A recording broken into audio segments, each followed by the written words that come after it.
At the college campus is the center of the lives of thousands of students, and in many cases their actual home.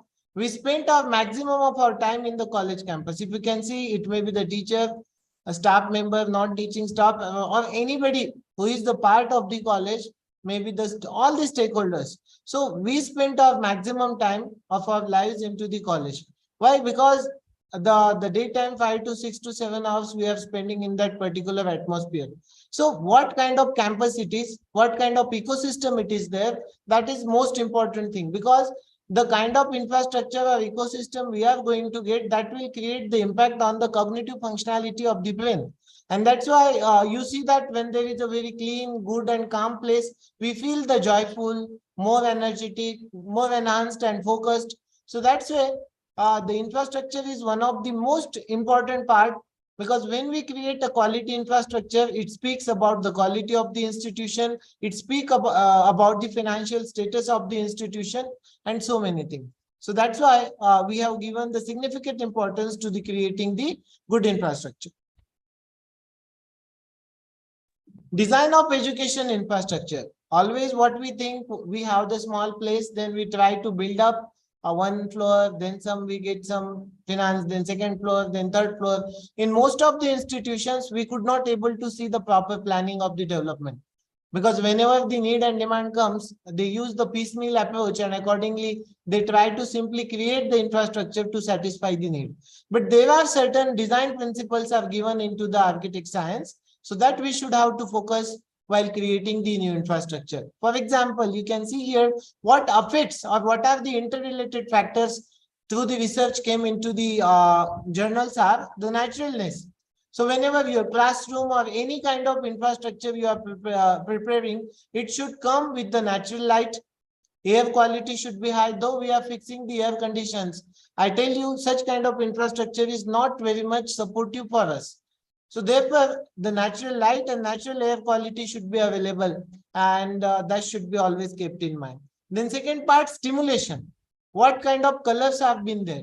Whether the dark colors, simple colors, or pleasing colors. So we should have to be focused on that, and accordingly, the color of the college also has to be chosen. Then third part comes about the individualization, flexibility of the learning places. So we should have to see that what kind of infrastructure is demanded by the student, teacher, and all various cabins, or whatever you create, it should have to provide a kind of individualization. And that's why we use the term flexibility of the learning places. Which kind of infrastructure you are preparing into the library, in laboratory, or in a classroom. So that way we should have to think that it is going to give us some concept of individualization and belongingness. Then if you can see, the higher education institution should ensure that the availability of the infrastructure is fit for purpose. So just somebody is creating and we also have to create, it doesn't matter. For what purpose, what we are creating, that should be kept into the mind, because we see that nowadays the grants getting from the government are also very less, and the scenario of the higher education is totally changed after the COVID, where the admissions graph is continuously kind of cycle up and down, up and down. So that's why the financial constraints are too much. But in that constraint also, we should have to think that whatever the infrastructure we are creating, we should have to ensure the availability of such infrastructure is with the fit for purpose.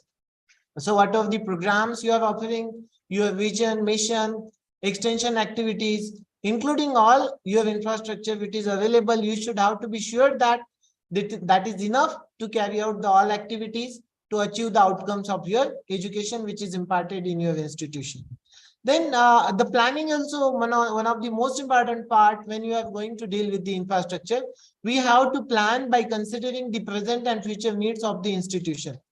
As I told you that what kind of approach you are going to be used, whether the piecemeal approach or the properly planned meal approach, that should be thought. So rather creating something whenever the need comes and that time you try to do it, then we have seen that most of the institutions have been failed to create the attractive infrastructure. Same amount of finance they have invested, but unfortunately, they could not create the great impact because there was no proper planning. So you should have to always think about the future plan and present needs, and accordingly, infrastructure has to be planned. Then adequate to provide conducive atmosphere to achieve the program outcomes. So, you know that the library, equipments, laboratories, classrooms, seminar hall, there are a number of infrastructure is available which we want to require for this. So we should have to always aware about that. It should be adequate to provide the conducive atmosphere to achieve the program outcomes. So whatever it may be the programs you are offering, BA, BSc, BCom, research programs. So that infrastructure should create that conducive atmosphere. Then laboratories must be well equipped, maintained and updated as per the needs of the core subjects. As you know that the NEP is recently introduced. So the education scenario is constantly changing. So we should be well aware about this, and accordingly the maintenance of the laboratories and equipment addition, these all things should be as per the standards and the curriculum which we are going to be defined. And another part becomes the security and safety of the learning environments. We are creating the labs. We are also creating the all different types of things, but somewhere we forget about its maintenance. So security, safety, and maintenance is also one of the most important parts so that the created infrastructure can be used optimally. Then the whole infrastructure you can categorize into the physical facilities and to the support facilities. So you can see here the first question speaks about the availability of adequate infrastructure. This is the first QLM, availability of adequate infrastructure and physical facilities such as classrooms, laboratories, ICT facilities, cultural activities, gymnasium, yoga center, etc. in the institution. Now you can list out the classrooms. What is the configuration of the classroom into the number of square meters, whether the light fitted, AC fitted, whatever it may be. So a systematic table you can prepare, and you can highlight the total details about your classroom, how many are with Wi-Fi, how many are with ICT facilities, learning management system, etc., CCTV. So one table can be prepared. You can write a classroom number, then its location, and these all parameters which are whether exist or not exist. Then second part, learning support facilities. So what kind of learning support facilities are there installed into the classroom? It's starting from the whiteboard, blackboard to the ICT facilities. It may be the touch screen or whatever you have installed there, those things to be elaborated. Then library and information resources. Third part, what kind of library you have, though there is another new question, but here also in this question, you can simply write into the single line, yes, this much library and this capacity and so on, you can write there. Then computing and IT facilities, reasonably modern and scalable. So whatever the computing and IT facilities you are going to highlight in your college, don't forget to mention that we have procured reasonably modern and scalable IT facilities. As you see that this is the era of artificial intelligence and machine learning, simply purchasing some computer by looking at the finance and that cannot be used to perform the machine learning experiments or any kind of experiments, then that is not useful. So always you can see we have observed that in most of the colleges, peer team have been asking the question, what is the configuration? What is the processor? What is the size of RAM? Whether there is the HDD or SSD. So we should be aware about this all, and we have to see that when we are trying to maintain the quality, then IT facilities are always should be reasonably modern and scalable. Then laboratories should be well equipped. And next is the auditorium. Then what kind of auditorium we have? Highlight its capacity, sitting capacity, and any kind of extraordinary things if we have maintained over there. Some new style or new construction, don't forget to mention that. Then seminar halls, then highlight if some ultra high facilities we have created, like many colleges under CP, they have created or under the UGC, they got crores together grant and they have prepared some new things. So accordingly, we should have to see that those things also we can able to highlight over there. Then support facilities. This is all about the physical infrastructure which we required for the teaching learning. Now support facilities. For example, the hostel. If you have any hostel, don't forget to mention.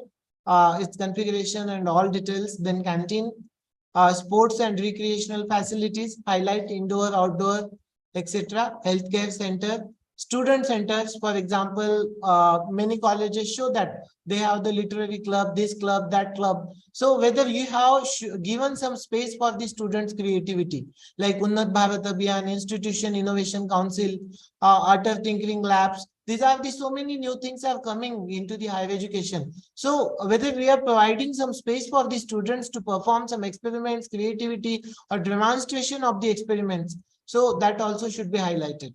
Then transportation facilities, if college have bus facility or anything, and facilities for the cultural activities.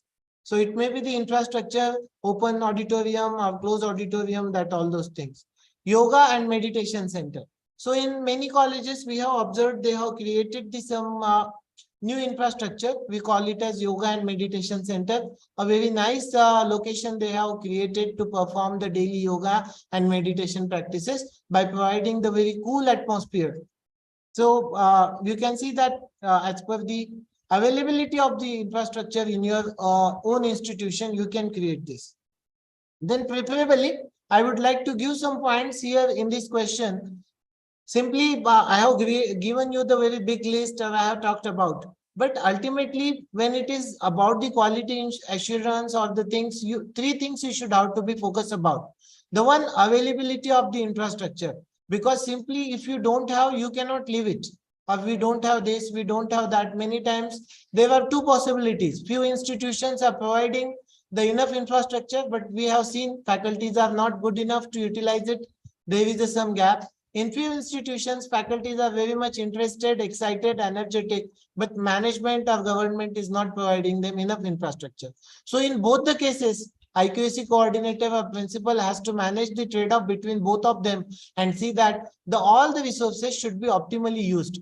And what best can be done with the available resources in the institution. So we should have to say, think globally and act locally. Based on this, we have to utilize all the things in very systematic manner.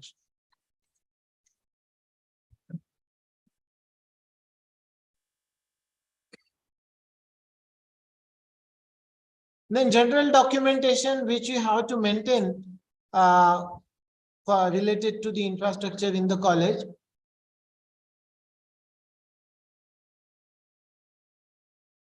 Master plan of the institution, a blueprint. Summary of the classrooms in a tabulated format, for instance, room number, sitting capacity, available ICT facilities, area. Details of laboratories with equipments, what kind of equipments you have. Then if they are more in number, so you can highlight. Then details of library, what are the reference books, textbooks, etc., journals, back volumes, magazines, online and offline resources both.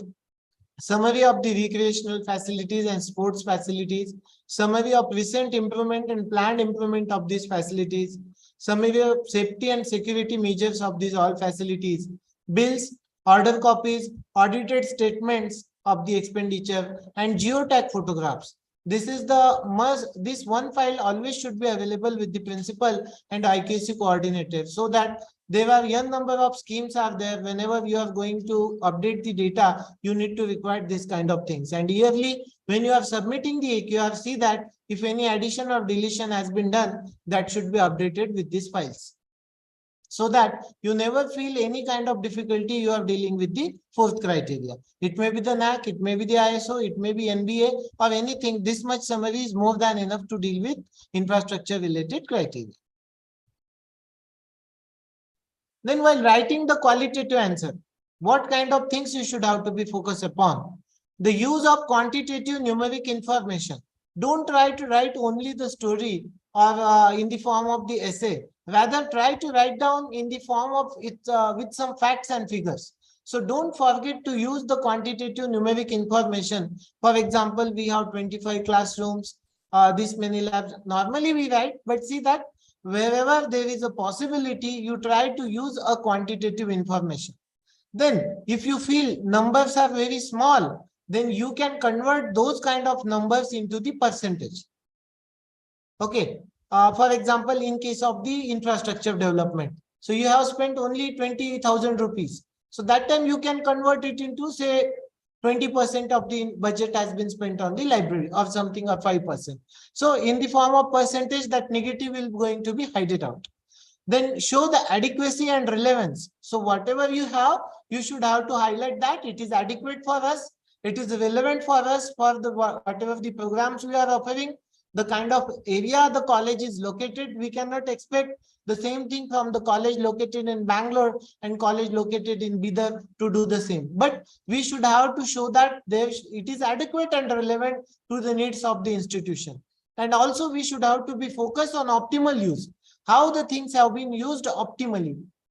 And also we have to keep the track record of the user capacity of the facility. It may be the library, lab, anything. Always keep it, highlight the user capacity of that particular facility. Like 500 sitting capacity auditorium, or 25 capacity laboratory, and so on and so on. If government sponsored facility, show that you are not using that facility for your own personal use, but also some outreach program also you have conducted. So many colleges have received the BVOC and all. Like in our college, we received the BVOC in food processing. So we have performed various kind of outreach activities for the neighborhood, local communities, self-help groups. We have taught them to create the jelly, jam, ketchup, and all those things. So, and even the indoor stadium, which is sponsored by UGC, that has been kept open 2 hours daily to the local citizens for the playing the indoor games. So this way, you show that whatever the government has given you in turn, you have also given it to the society. Highlight if any kind of achievements you got because of that particular infrastructure facility. For instance, if you have created a very nice indoor stadium, then don't forget to highlight we have invested this much, we have such kind of facility, and we have bagged 28 medals into the shuttle badminton or basketball, etc., etc. So this is going to also highlight and helpful for you while convincing to the peer team or writing in SSR about the infrastructure. Then various policies, procedures, and standard operating procedures are also should be there in place for the utilization of this infrastructure that we call optimal resource utilization. So this kind of policies and procedures are very useful for you in 4th criteria, also into the governance and leadership criteria. Then tracking of its usability to get the number of users. Most of the times people say we have the 100 computers, the complete classrooms have been equipped with the ICT. But if I ask how many times they have been used, so you don't have the very perfect answer. You will say, yes, our teachers are using it regularly. But regularly means what? All the classes have been conducted on ICT, or 20% or 30%, or only few important parts, or what? Or in the blended mode, partially ICT and partially Blackboard. So when you track the usability of the facilities, you can able to answer these all things in your answers. Next, you also have to include the details about the playgrounds with its standard measurements. Mention if having any specialized pitches, tracks, like some people say they have the 400-meter tracks, wooden court, ball badminton court, and so many things. Any kind of things you have prepared systematically, don't forget to mention it. Then indoor stadium, if you have created it, so funding, establishment year, and facilities developed for outdoor games, etc. Gymnasium, if you have gym, so don't forget to mention its technical details with the capacity. Like I can mention that 32 station gym with the 32 students capacity at a time, they can do the exercise and all. Yoga center, if it is you have created some portion in your college as a yoga center, so please describe its ambience, how it is, and what kind of activities are carried out into the yoga center, because this is the very new terminology scheme, and we have to see that. In NEP in Karnataka, we have implemented, and almost all colleges are created some place to perform the yoga, because we have the 16-hour syllabus for health, hygiene, and yoga. Then cultural activities, then musical instruments, video, photography, like video camera, photography instrument, and required facilities for dance and drama, like a costume, makeup kits, etc. Usually these all things we have in our college, but we forget to mention or elaborate this. So please try to elaborate.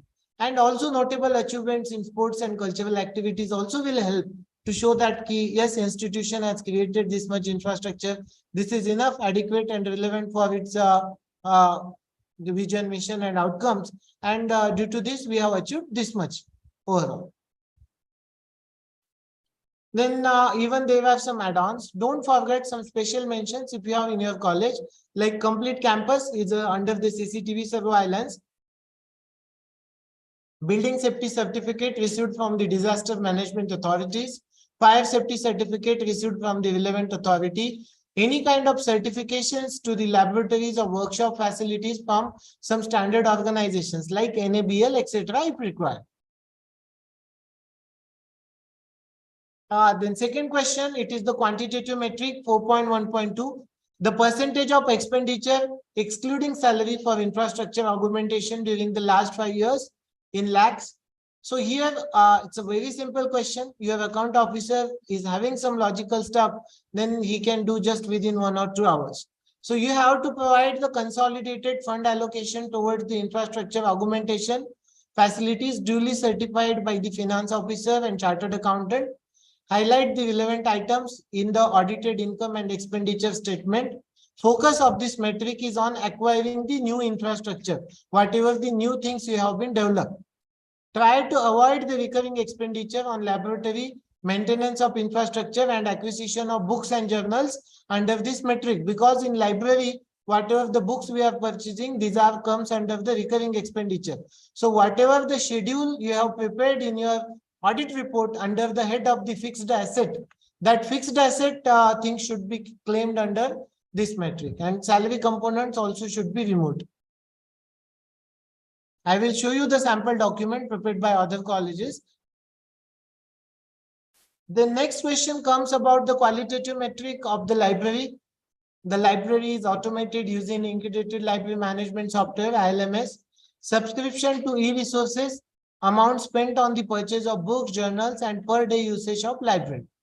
Now, first of all, you should have to describe the library ambience briefly, how your library is, define its architecture, sitting capacity, and all those things. Then next part, you have to highlight about the integrated library management software and its facilities, how many modules are there, what facilities it provides to you, that thing. Then third part, you should have to focus on overall collection of available in library and addition in last 5 years. For example, you have 1 lakh books, but in last 5 years, as per the growing needs, 25,000 you have added more.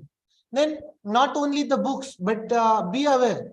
Nowadays, people are trying to add on the more textbooks, but textbooks are really not supported or encouraged to be purchased into the library. Only 10 to 25% of the budget of the library to be diverted towards the purchase of textbooks. And it should be seen that 75% of the budget to be given towards the purchase of reference books or quality journal subscription. And overall collection available in library and addition in last 5 years, you can also create its graphical representation. Then another part comes about the e-resources. Now from subscription to e-resources through Enlist Implement Consortium, 6,000 rupees fees you need to pay to get the e-books, e-journals and databases to the e-books, e-journals and databases to the government. Those are under the UGC 2F 12B and granting aid institutions. And the institutions, those are the private, they have to pay the 35,000 rupees. And those who have not subscribed the Enlist Implement, they can go to the new resources, that is e-Shod Sindhu. And also this way. Then another is a NPTEL Swayam. Under the NPTEL Swayam, you can subscribe the various video resources. Then IIT Bombay spoken tutorial is there.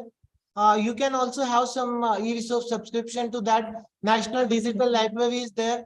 And there are n number of e-resources are available under the Open Educational Consortium, OEC or OER, created by the various other countries. And those things to be displayed at prominent place in your college. And you should have to convey to all the students during the orientation program. And it is also expected that library should have to organize the book exhibition every year, organize the book talks, and also library should have to organize the book reviews. So whenever the new books are coming, this is one of the best practice of one of the institute. You can note down those who are interested to do this. Whenever the new books are coming, we are simply displaying at the new arrival. But nobody knows whether this book is good or bad, or what kind of author it is, what kind of content it is. But teachers are experts. So if they can write a book review whenever the new arrivals come and display on the college website or in library or notice board, it will be very helpful for the student to understand why that book it is, for whom it is made, and how that can be utilized by mapping it with the existing curriculum of your own affiliating university. Then amount spent on the purchase of books and journals, you can highlight this much for books, this much for journals. Highlight any other special services provided by your library. For example, bibliographic services. In Nalanda University in Bihar, Rajagiri, the library provides the two to three kind of services specifically dedicated to the research. For example, if somebody want to do the literature review, they simply give the request to the library, and library provides all the concerned references. And that's why bibliographical services through library. Then another part, library also helps to check the plagiarism. And third part, library also helps you to editing services. They have created the writer's corner where the experts from the whole college come, and if any manuscript students submit, that will be edited, language errors have been removed, and by creating it to the some standards, it will be given to the that particular requester who has requested that particular manuscript. Then calculating the footfall. You can see here one formula has been given by the NAAC. They told that the number of teachers and students using the library per day divided by total number of teachers and students into 100. So the per day footfall can be calculated here. And you don't require to do this even if you procure some software. In our here I have shown you the very simple and basic facility. RFID or barcode can be installed on ID card, and by using that ID card, whenever the student go and come out, automatic footfalls are going to be recorded online. You can see here the student movement data and sample ID card. So these things can be available on your fingertip if you can make the complete automation. Then next part about library, one thing I have missed, the availability of the rare books. So being if we have the Arts, Science and Commerce College, our area becomes more wider, even from Ayurveda to the religious books or anything we can keep available. And there are so many books available on UGC websites, AICT websites also. So those also can be procured under the rare books. So one kind of rare book collection also can be made. And also library can get some donated books from the students. If those are the reference books, in few colleges we have observed there is a best practice, old student book bank or alumni book bank or retired faculty book bank. So in XYZ college, we have created the 3 book banks. It is the dental college located in Gulbarga, alumni book bank, and retired faculty book bank, and student book bank. So students are purchasing the reference books. You know that medical reference books are very costly. So in the last 5 years, we are able to get more than 1,000 books of worth 3.5 lakhs through the donation, and we have claimed this as one of the best practice. So you can see that if there is any possibility, and we can also introduce this kind of 3 facilities into the library, and those can be highlighted.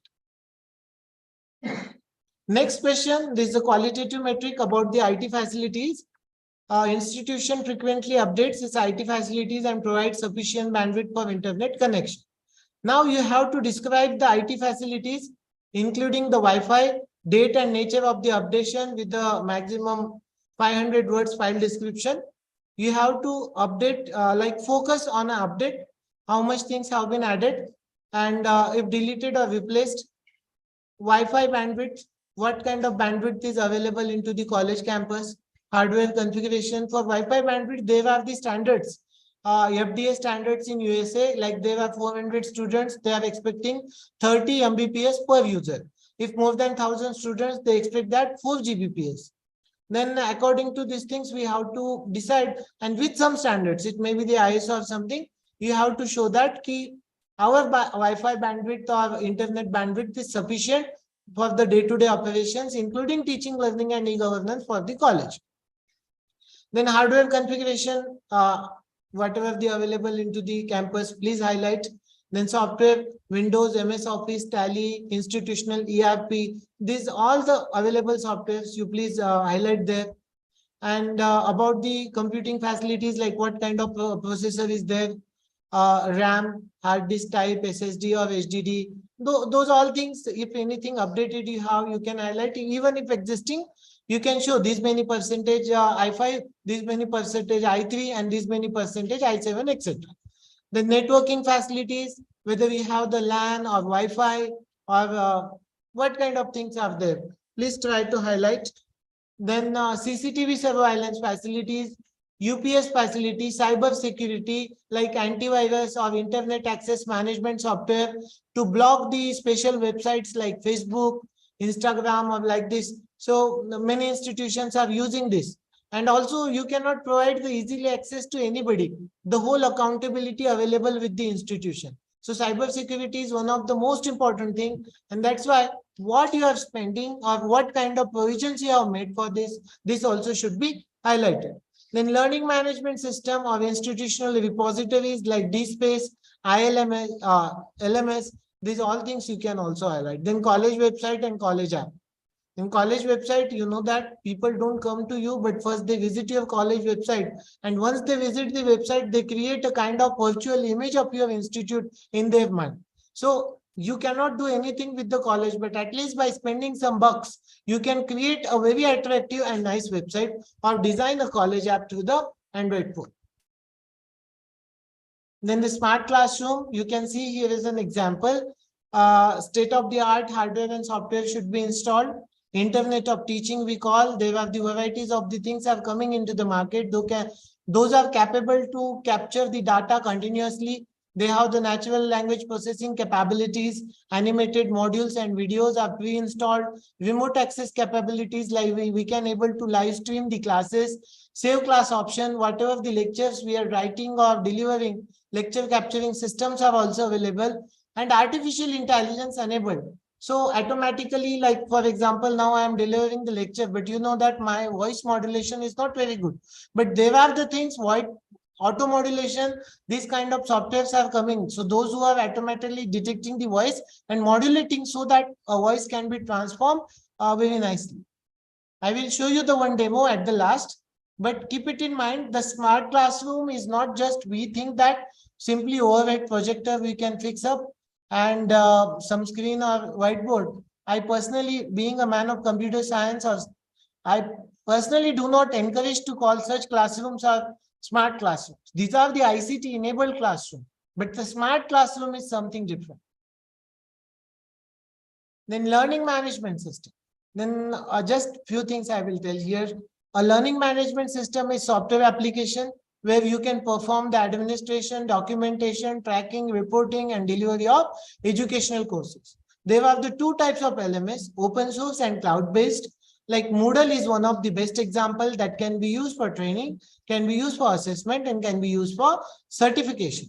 In the last month when I was, there was very nice usage of the Moodle.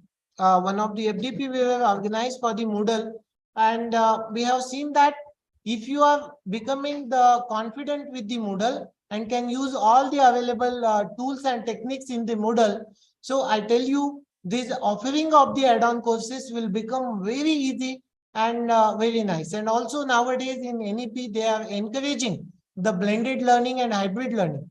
So that time we should have to be aware that how the blended learning and hybrid learning can be offered. So Moodle will our savior that can be very useful for us. Then OpenEDX, this is one of the platform created by the Harvard University and MIT in 2012 with the funding received from Bill and Melinda Foundation. Indian professors have been created this. It is a very nice software. Either you can use OpenEDX or Moodle. Both are very nice and can be used as a part of LMS. Next part is about computer student ratio. What kind of data you have to maintain? You have to consider the computer dedicated only for the students, office systems or department use system, you should not have to consider. Data for the latest completed academic year, you have to take it. It does not mean only the last 5 years, but you can take the data of all working computers. It may be purchased anytime, it doesn't matter, but you can collect the data till last completed academic year. Then purchase, for example, if you are applying IIQA today, then you have to collect the data for 21-22. Then for this, you must have to quote the purchase orders and bills, stock register. I give you the example. In one of the college, 200 computers are there. All are working in very good condition, but unfortunately, they do not have the bills of the last, because few computers were purchased 6 years before. They have lose their marks because they could not able to produce the bill or the audit. And that's why it's become the difficulty. So always you be aware that purchase orders, stock registers and bills must and should be produced whenever you are claiming the number of computers. And also upload the geotag photographs of the computer laboratories or any kind of computing facilities. Consider the expenditure only on maintenance. Next part, the last question maybe. The Q&M percentage of expenditure incurred on maintenance of infrastructure, physical and academic support facilities, excluding salary component during the last 5 years. So here you have to consider the expenditure only on maintenance such as repairs and innovations. Highlight the entire entries in audit report. Do not consider the expenditure on human resource. Like sometimes we pay the salaries for computer maintenance or toilet clean and all. So earlier days, people are claiming these all things under the maintenance, but be aware the expenditure which we have spent really on the maintenance, such as repair, innovation, furnitures and fixtures. So these kind of things only we have to claim under the maintenance. And if any kind of in audit report, already those entries are there, you can highlight and accordingly extract can be prepared and that should be uploaded under the expenditure under the maintenance for the infrastructure, including physical and academic support facilities. So this is all about today's talk. I will show you some demos. Just give me some time.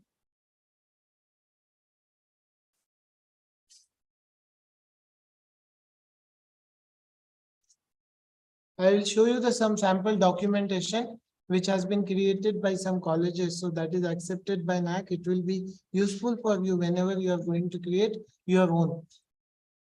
Just a minute.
So please somebody confirm whether you can able to see this.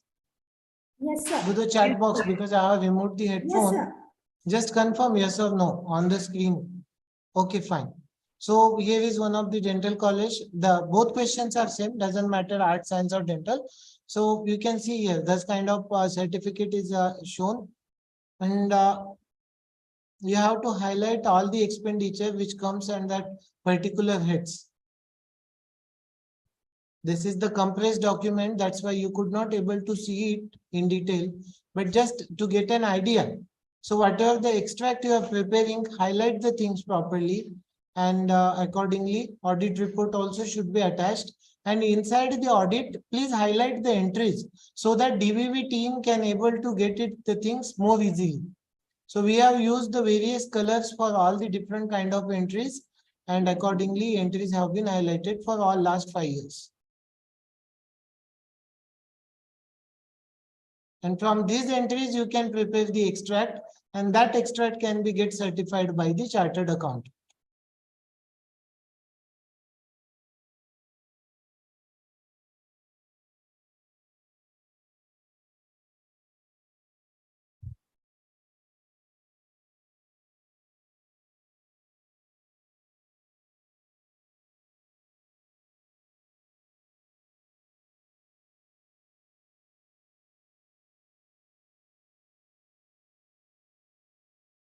You can see here the percentage incurred excluding salary for infrastructure development and augmentation.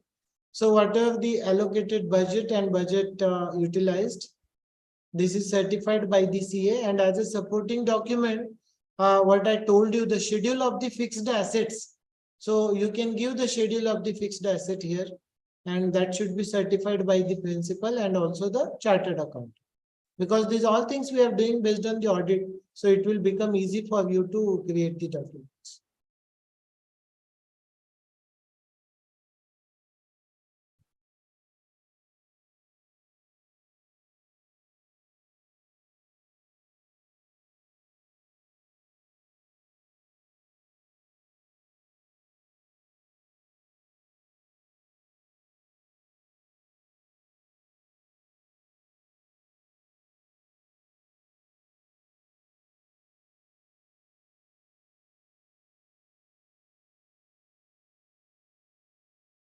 Now I will show you the some sample of smart classroom. You can see it here.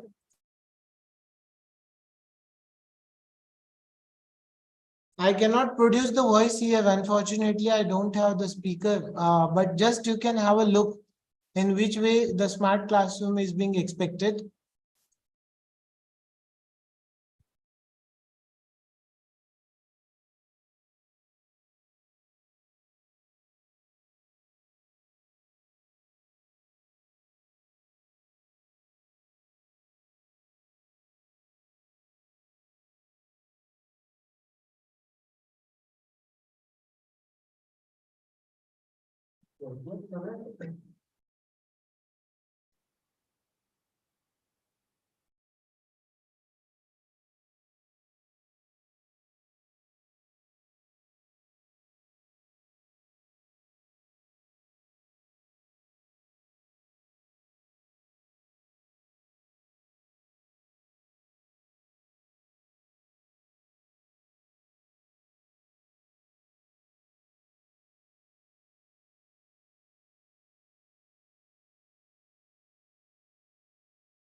So this way you have seen that which kind of infrastructure is a smart classroom is what. And nowadays people are also coming up with new devices and tools that we call augmented reality and virtual reality. So that will also come very soon for medical science they have created, and I'm expecting it will be with us also very soon. Now hall is open for discussion. I hope I could able to reach you for whatever they required in the light of assessment and accreditation, and also in general what institute should have to maintain in a college campus.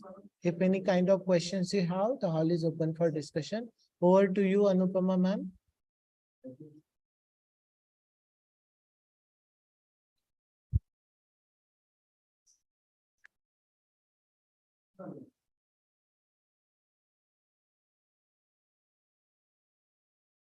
Thank you, sir. Participants, if you have any queries, unmute yourself or please post in the chat box.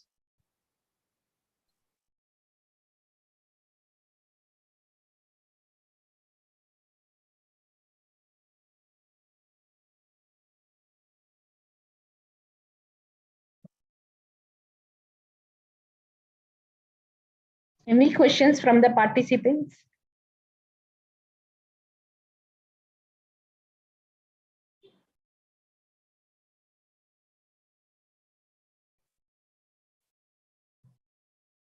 Ma'am, there is a question in the chat box.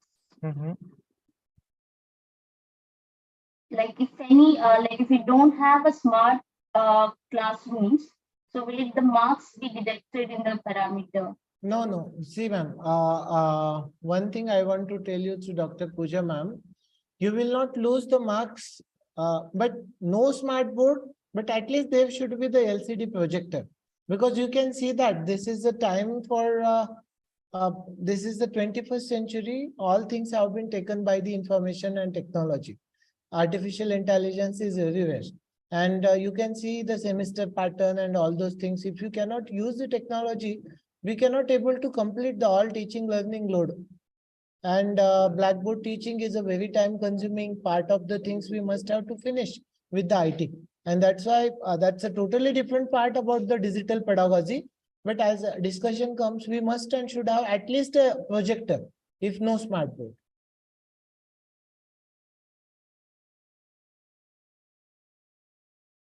Yes, ma'am, you must have to create the books. As I told you, very nice suggestion, Nanda Devi, ma'am. We must have to create this kind of book banks. In Albadev Dental College in Gulbarga, we have created the 3 book banks. I serve there as an advisor and also governing council member. I advise them to create the 3 book banks. I also told you during that alumni book bank and retired staff member book bank and the student book bank. So those who are outgoing students and also old alumni. So 3 kind of book banks we have created there. Though small books, because very limited number of students are there into the dental faculty and all. But in arts, science and commerce or in engineering, we could able to do the miracle. But the thing is, don't accept the textbooks. Only standard reference books should be accepted, and this can be claimed as a best practice in library. And another best practice also I have suggested of writing the book reviews and publishing on the college website. Then another best practice I have told you about bibliographic services and all. So that those also can be used. Yes, ideal student teacher ratio, it is there 1:5. It is expected by the NAAC. And recently, whatever the benchmarks they have opened, 1:5. And why I tell you 1:5? Because in NEP, in Karnataka specific case, I tell you, in mathematics, we have the mathematics lab, statistics lab, electronics lab. In almost all subjects, including management and commerce, they have added the laboratory courses. And that's why even batch-wise we go 1:5 is must. Next question, okay, from Geeta Devi. Good evening, sir. Clear explanation and nice presentation. Suppose we have 500 computers purchased earlier.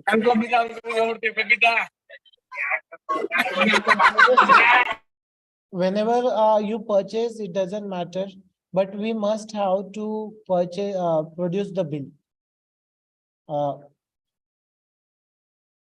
Anytime you purchase, ma'am, it may be the purchase 10 years before, 2 days before, or whenever it may be. If we have the computer, you must have to produce the bill or audit report for those computers. Sir, there is another query also. Yes, Faculty personal YouTube YouTube channel of subject can be considered for NAAC points. Yes, obviously it will be considered, no doubt. If you have, see, as good content, good practice and claim, it depends on them, which in what way you are going to claim it. It totally depends on the claim. Like in modern college, they have recently got the A+ in Pune, Ganesh Kind. So they have the YouTube channel created by their zoology professor.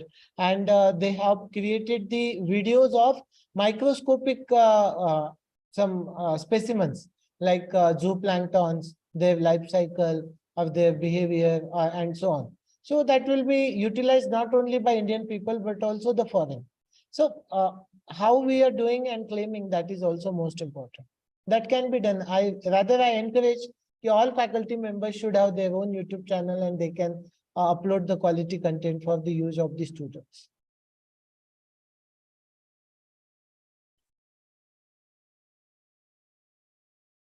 Only for the computers you should have a bill, not for all IT facilities. UPS, CCTV, these all not an issue. Only for computers. The question specifically they have asked, one is the qualitative. Team will come, they will see by their eyes and they will award the marks. But one is the quantitative. For that quantitative question, you must and should have to produce the bill. And that bill only they have asked for the computers. And what all are considered as e-content? Okay, very nice thing. The ma'am has asked a very nice question. E-content, as per the UGC guidelines, e-content should be developed into the 4 quadrants. It should be divided into the 25 modules. For example, if you have the 4 credit or 3 credit course, you can divide into the 25 modules.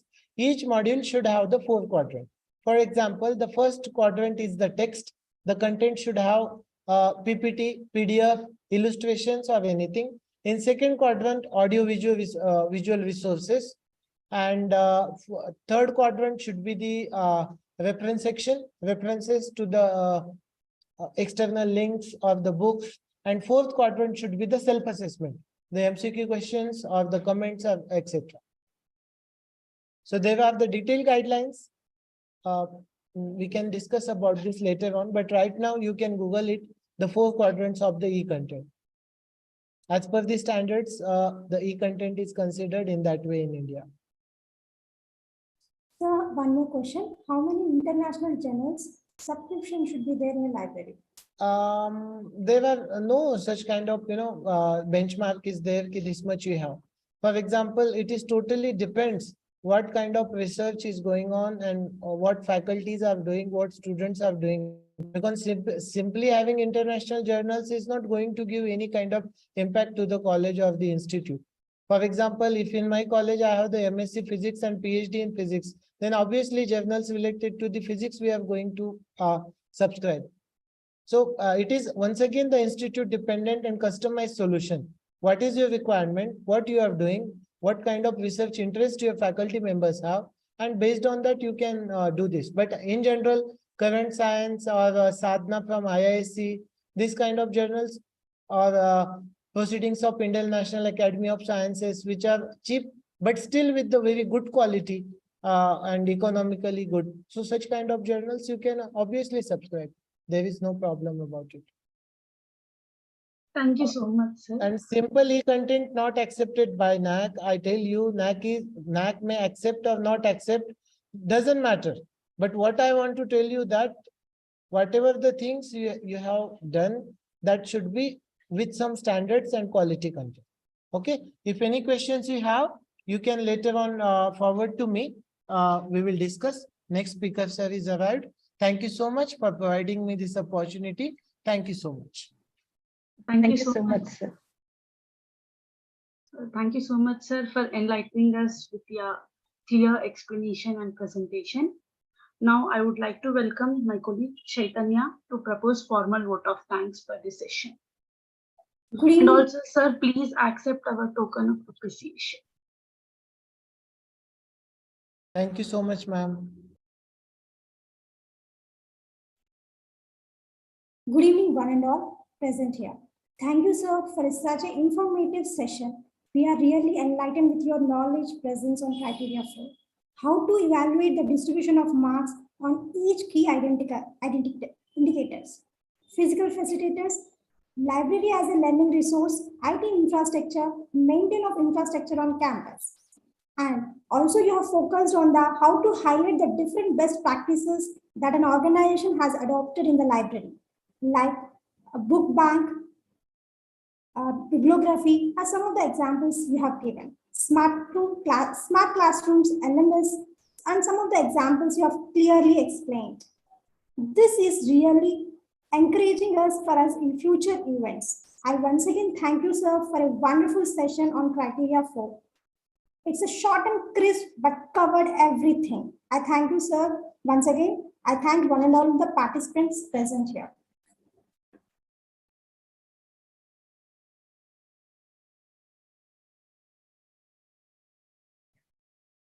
Welcome you, sir. Sethuraman, sir.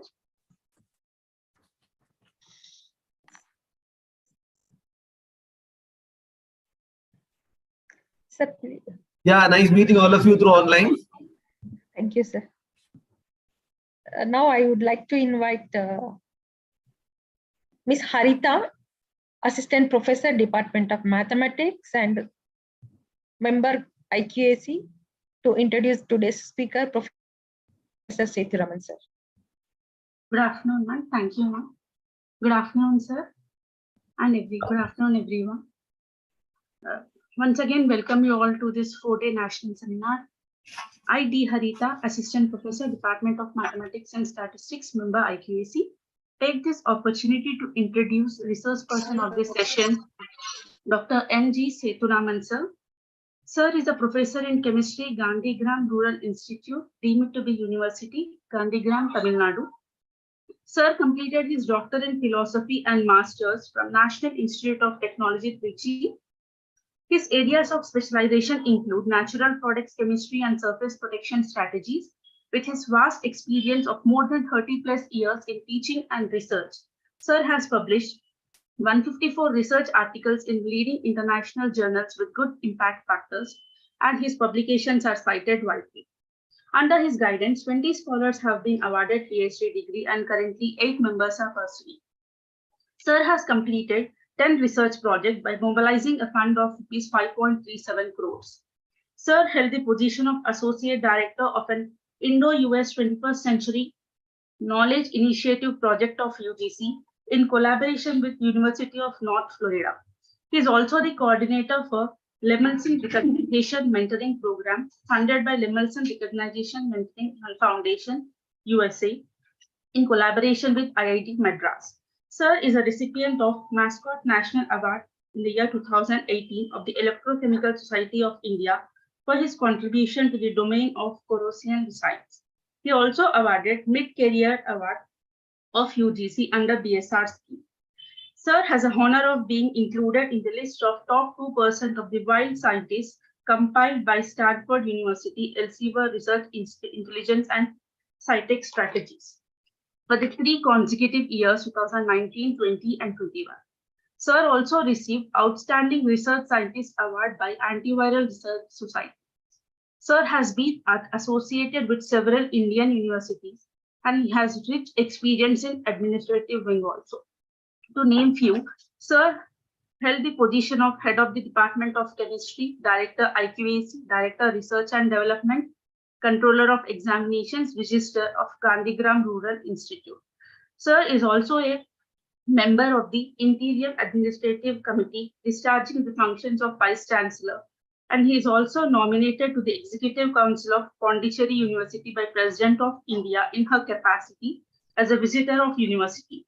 He also been nominated as a syndicate of Bharatidasan University as Governor Chancellor nominee. Presently, Sir is serving as a member of Executive Committee Bharatidasan University, Tiruchirappalli Business Development Center, and he is also a member of Finance Committee of the University.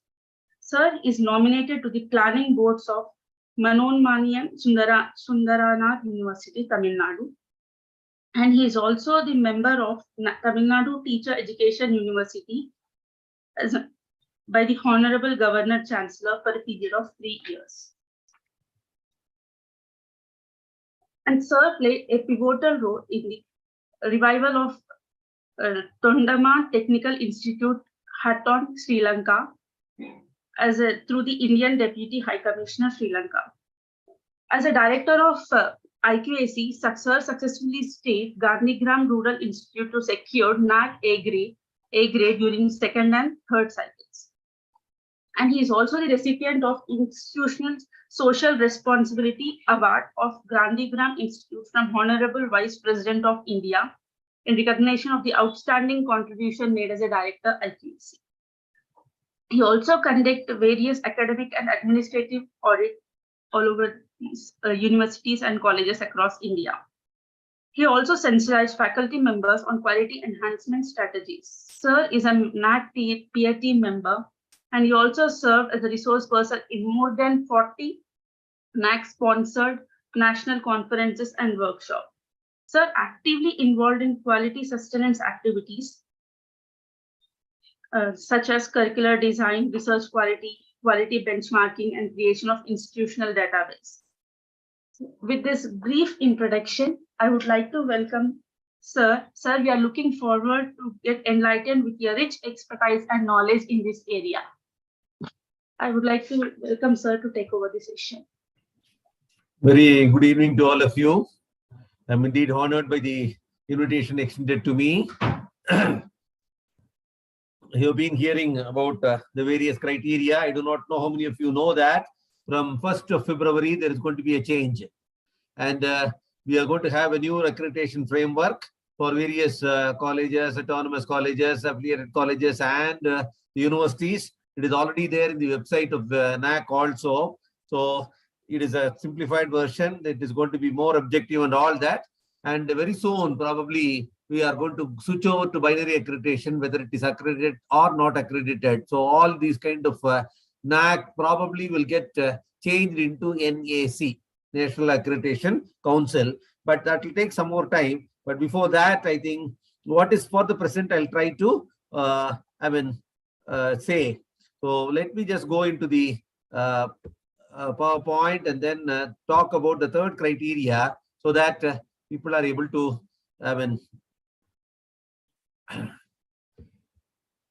appreciate what is actually under this heading, namely research, innovation, and extension. Now, ladies and gentlemen, that we all know that research is an important component of higher education. Teaching, research, and extension are the three dimensions of education.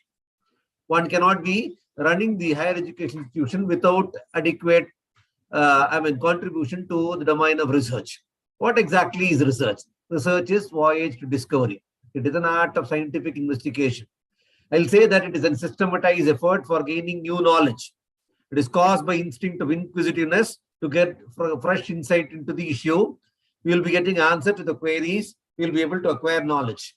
Of course, why should we do research, you may ask me. One is it increases your intellectual esteem. You are able to face challenges. It increases standard of living. You are able to have your beliefs and practices validated. It claims respectability. You are able to solve a problem. You are able to serve the society. It shows the right path to the community. Of course, PhD is also enables you to get a degree. So PhD, of course, has become please have degree program. So that is the kind of expansion people are nowadays giving, because there is so much of dilution in standards with regard to research, which is a matter of concern. Now, there are different types of research. Some are descriptive in nature, some are analytical in nature, some are fundamental, some are applied, quantitative, qualitative, conceptual, empirical, formulated, exploratory, laboratory-based or field-based, clinically oriented or diagnostically oriented. Whatever be the type of research, NAAC is not really concerned about the type of research, but as a researcher, we will be concerned about this type of research. Now, what are the NAAC metrics on research? Ladies and gentlemen, NAAC actually gives 150 marks for research, innovation, extension if it is an autonomous institution. And if you look at the kind of questions they are asking, I'll just mostly deal with the autonomous colleges and the universities.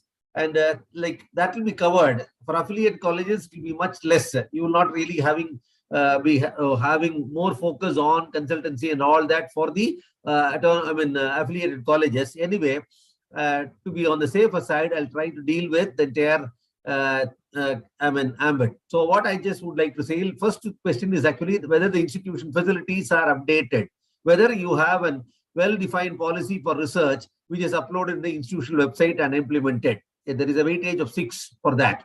See, even this is one for which you have to write answers. It is a qualitative metrics.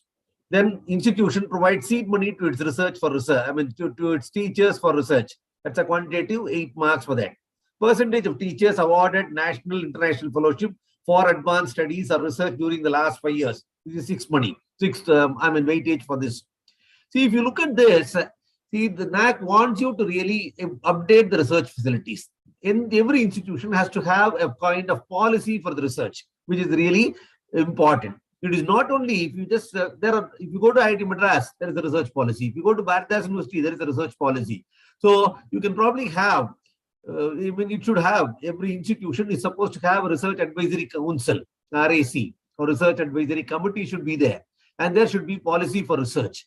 What is the kind of policy that you are going to adopt for a funded project? What is the kind of policy that you are going to adopt for a degree, PhD program, or a postdoctoral research, or an MPhil program like that? So whether it is actually made known to all its stakeholders through the website announcement. Then seed money. You can't expect teachers to spend money from their pocket. So you need to really finance from the college. What is the kind of seed money? UGC also was giving seed money to the teachers. Of course, that is now stopped. Majority of the managements are coming forward to encourage teachers by giving seed money. And then you have the percentage of teachers awarding, getting national international fellowship for advanced studies. For example, government tier 2 has Sorry got. for the interruption. The Yeah. slides are not moving, sir. No, I have not moved at all. Okay, sir. Is it not moving? No, sir. The first slide only we are able to see. Is it? Yes. Just again, then. And it is not in slideshow, sir. Is it okay? Okay. I'll find out what is the problem.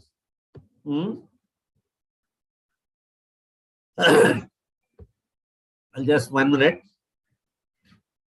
Slide is not moving. Are you able to see that? Sir, we are able to see, but Yeah. 1 minute. That's is it moving now? Sir, you first stop your sharing screen and again you just share your slideshow screen, sir. Pardon? So now you just stop sharing the screen and again you please share your slideshow screen.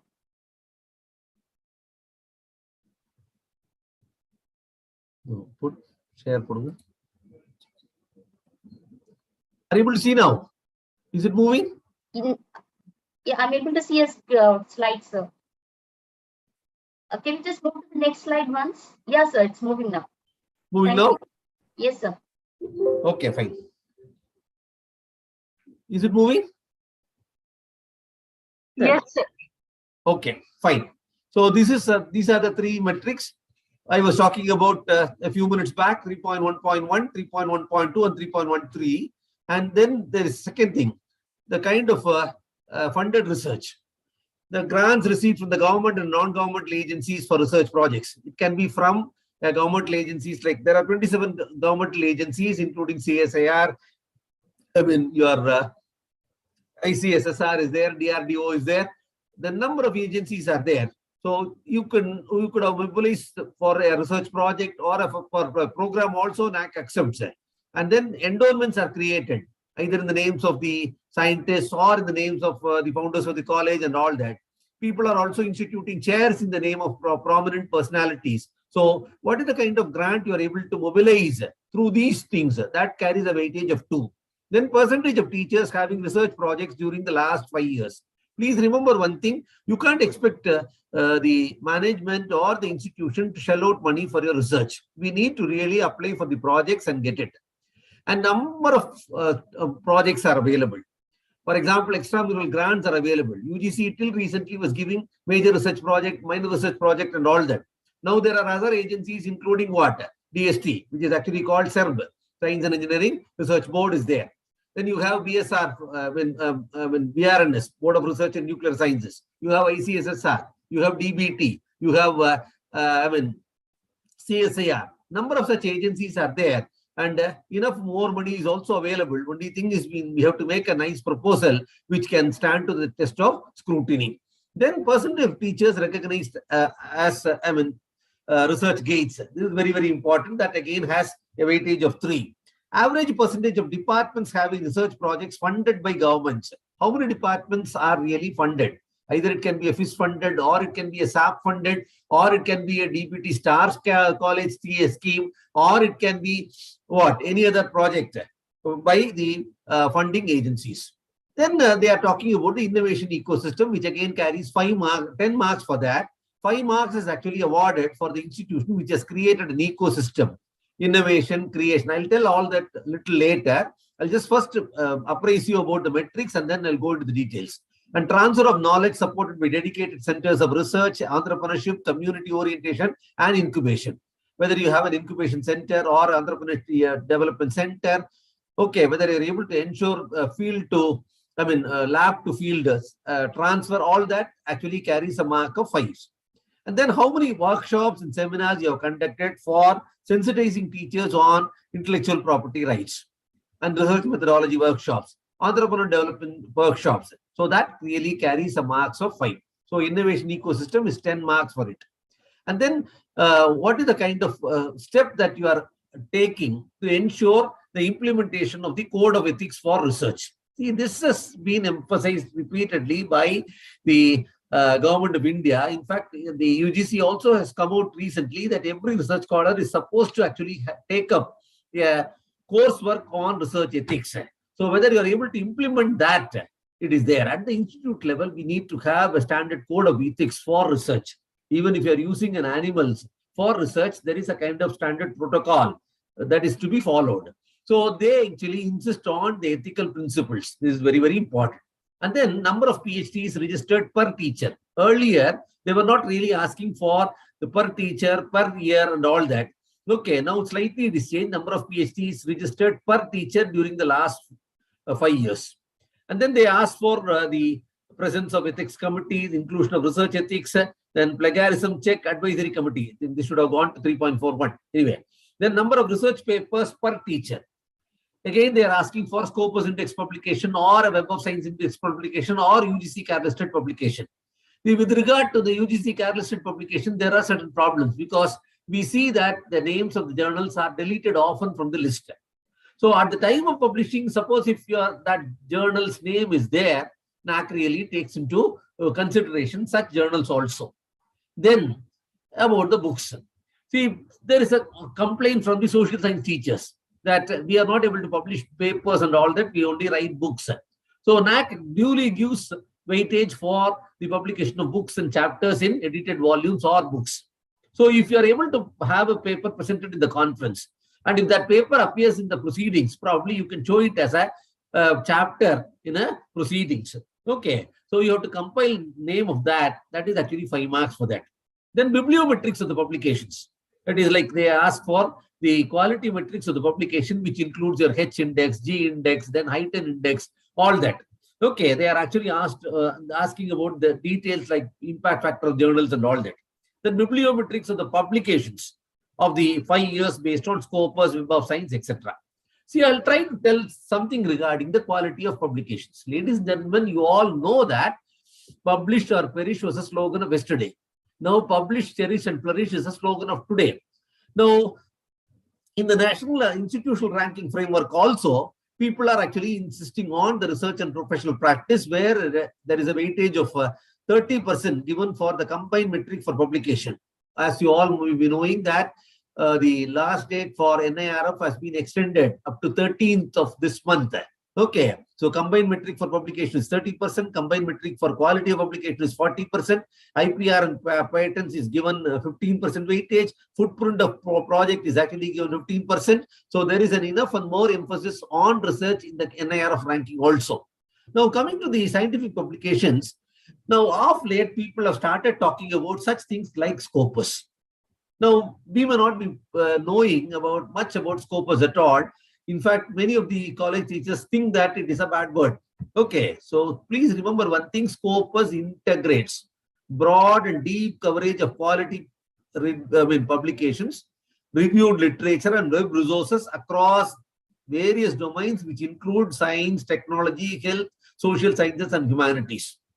For the information of teachers belonging to social science, let me tell you that the number of percentage of journals covered by the Scopus, okay, constitute to the extent of 32%. In other words, 9,692 journals belonging to social science domain are actually indexed by Scopus. Similarly, 16% of the journals, numbering about 4,883 titles, are actually, coming under Scopus. Scopus includes 8,102 titles belonging to physical sciences and 7,468 titles belonging to health sciences. So there is no logic in saying that social science journals are not indexed by Scopus. So you need to have only a thorough research and see that your publications are actually indexed through Scopus also. So it is not enough if you have a publication, it has to be a Scopus indexed publication. Ladies and gentlemen, let me tell you that Web of Science is another, thing which really the NAAC and UGC and other funding agencies really, emphasize on.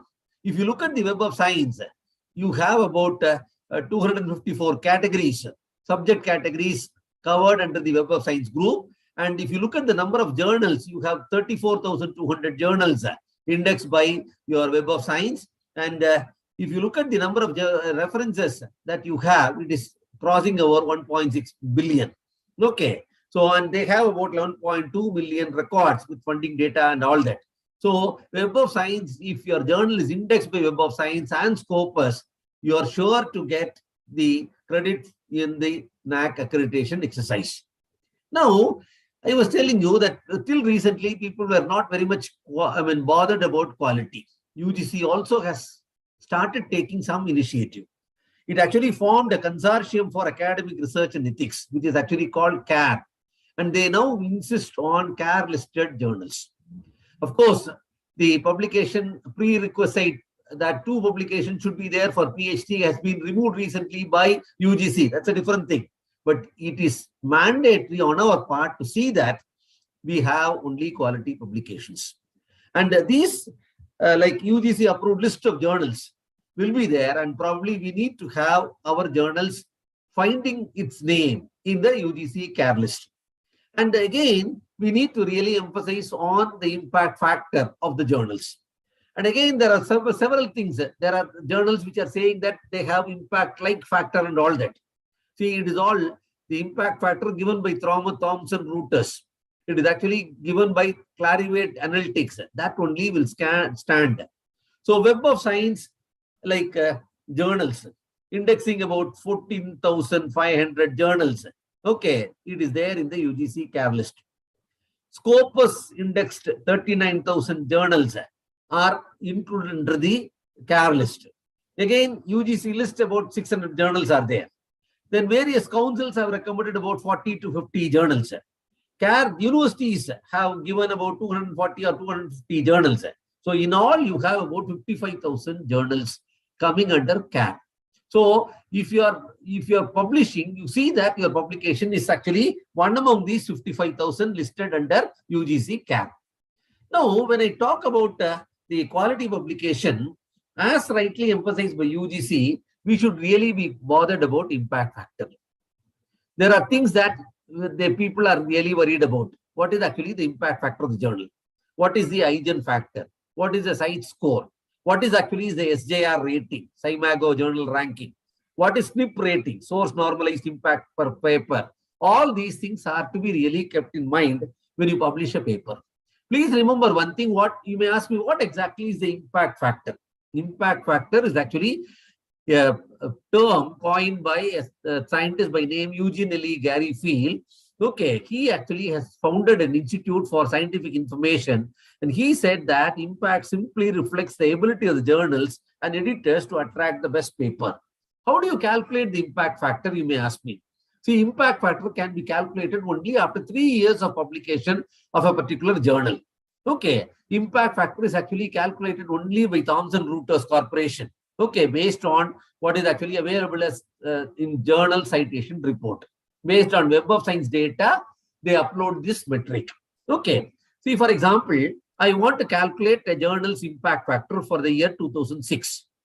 So they calculate the number of citations that is actually available for the journal for the 3 years, namely 2004, 2005, and 2006.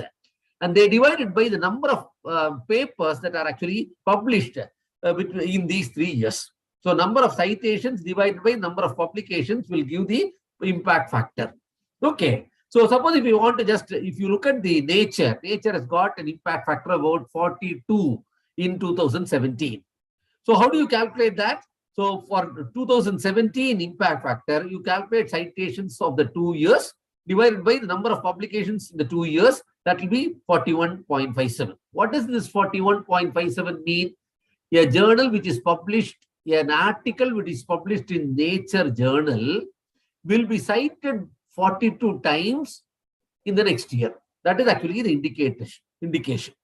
Okay, that is on an average, a journal published or an article published in a journal, in the Nature journal for 2015 and 16 will have 42 citations in the next year. Okay, so this is how the impact factor is actually calculated. Now, it is gone are the days where people used to introduce themselves as associate professor, assistant professor, professor, and all that. Now people are asking about H index. So the scientific caliber of an individual is actually measured in terms of what is known as H index. What exactly is the H index of the individual? They say that I have an H index of 52. That means what? So each of my research articles are at least cited 52 times. Okay. So things like citations. How many times others have quoted your work? That is actually called citations. H index, I-10 index. All these things are really the quality metrics of a researcher, which are being really referred to. Now, a citation is a formal reference to a published or unpublished source that you have consulted and obtained information. Please remember, people can quote your work in a book or a book chapter, or they can quote your paper in a journal article, or it can come in a newspaper, or it can be quoted in a website, or it can be a play of drama from literature, or a poem, or an interview. So this is actually the formal way of giving citation. Now, H index is actually this one. I'll tell you a good thing. Let us say that I have published about 8 articles. First article has 33 citations. Second article of mine has 30 citations. Third article has got 20. Fourth, 15. Fifth article has got 7 citations. Sixth article has got 6 citations. What is my H index? 6 of my articles are at least cited each 6 times. So that is actually H index. So I have an H index of 6. So that is how it is actually calculated. I'll give you a small exercise. Now, this is a case study here. So in 2019, I have published 1 article. Pardon? Are you able to hear me? Yes, sir. Yeah, there's some sound which is coming. So in the year 2019, my articles are actually cited 76 times. Now in 2010, it is cited 63 times. The third article in 11 is cited 58 times. The fourth article is actually cited 43 times. Some sound is coming.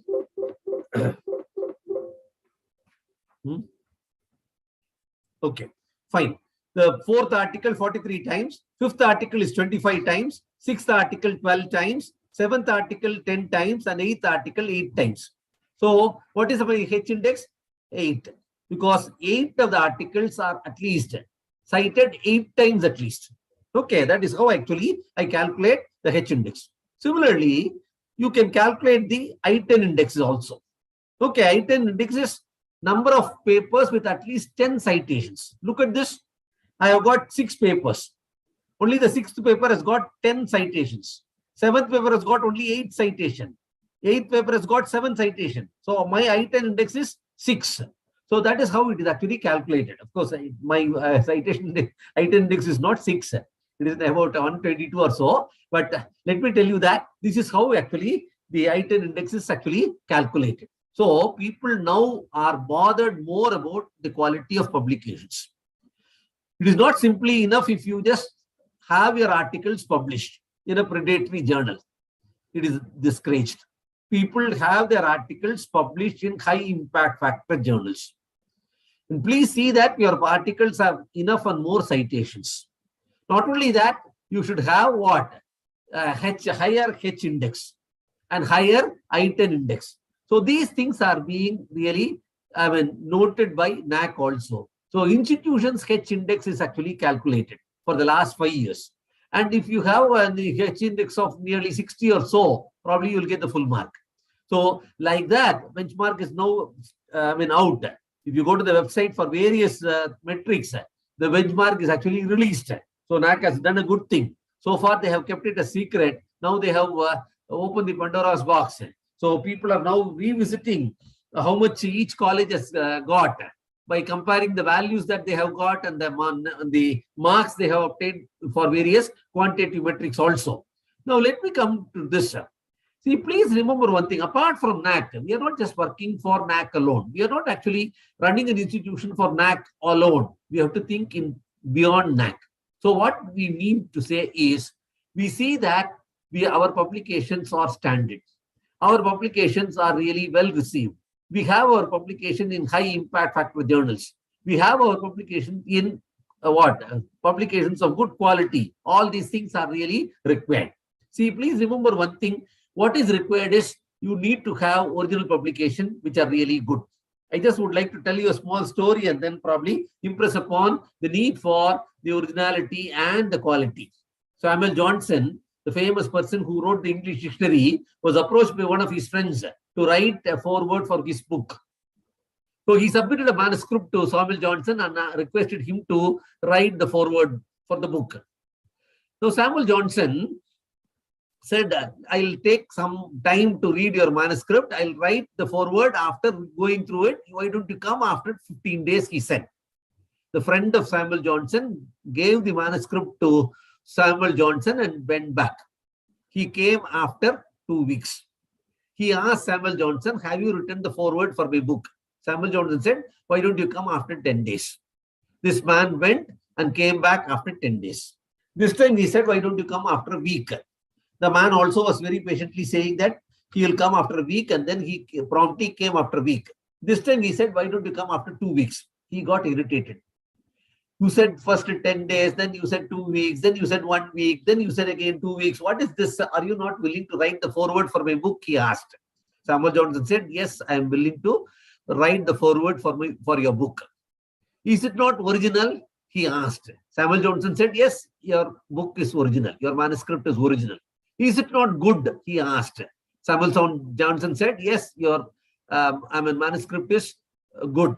Then why is that you are not writing the foreword for my manuscript? Samuel Johnson very quietly said, your book is good and original. The problem is what is good is not original. What is original is not good. So what we need to keep in mind is our publication has to be original. It has to be good. So please see that there is no plagiarism at all. Okay, see that there is no plagiarism at all. So scientific misconduct is being viewed very seriously these days by all funding agencies, including UGC. UGC has come out with saying that you should have a kind of plagiarism software installed in your library, and they say that scientific misconduct has to be dealt very seriously. So you are not supposed to give an authorship to somebody.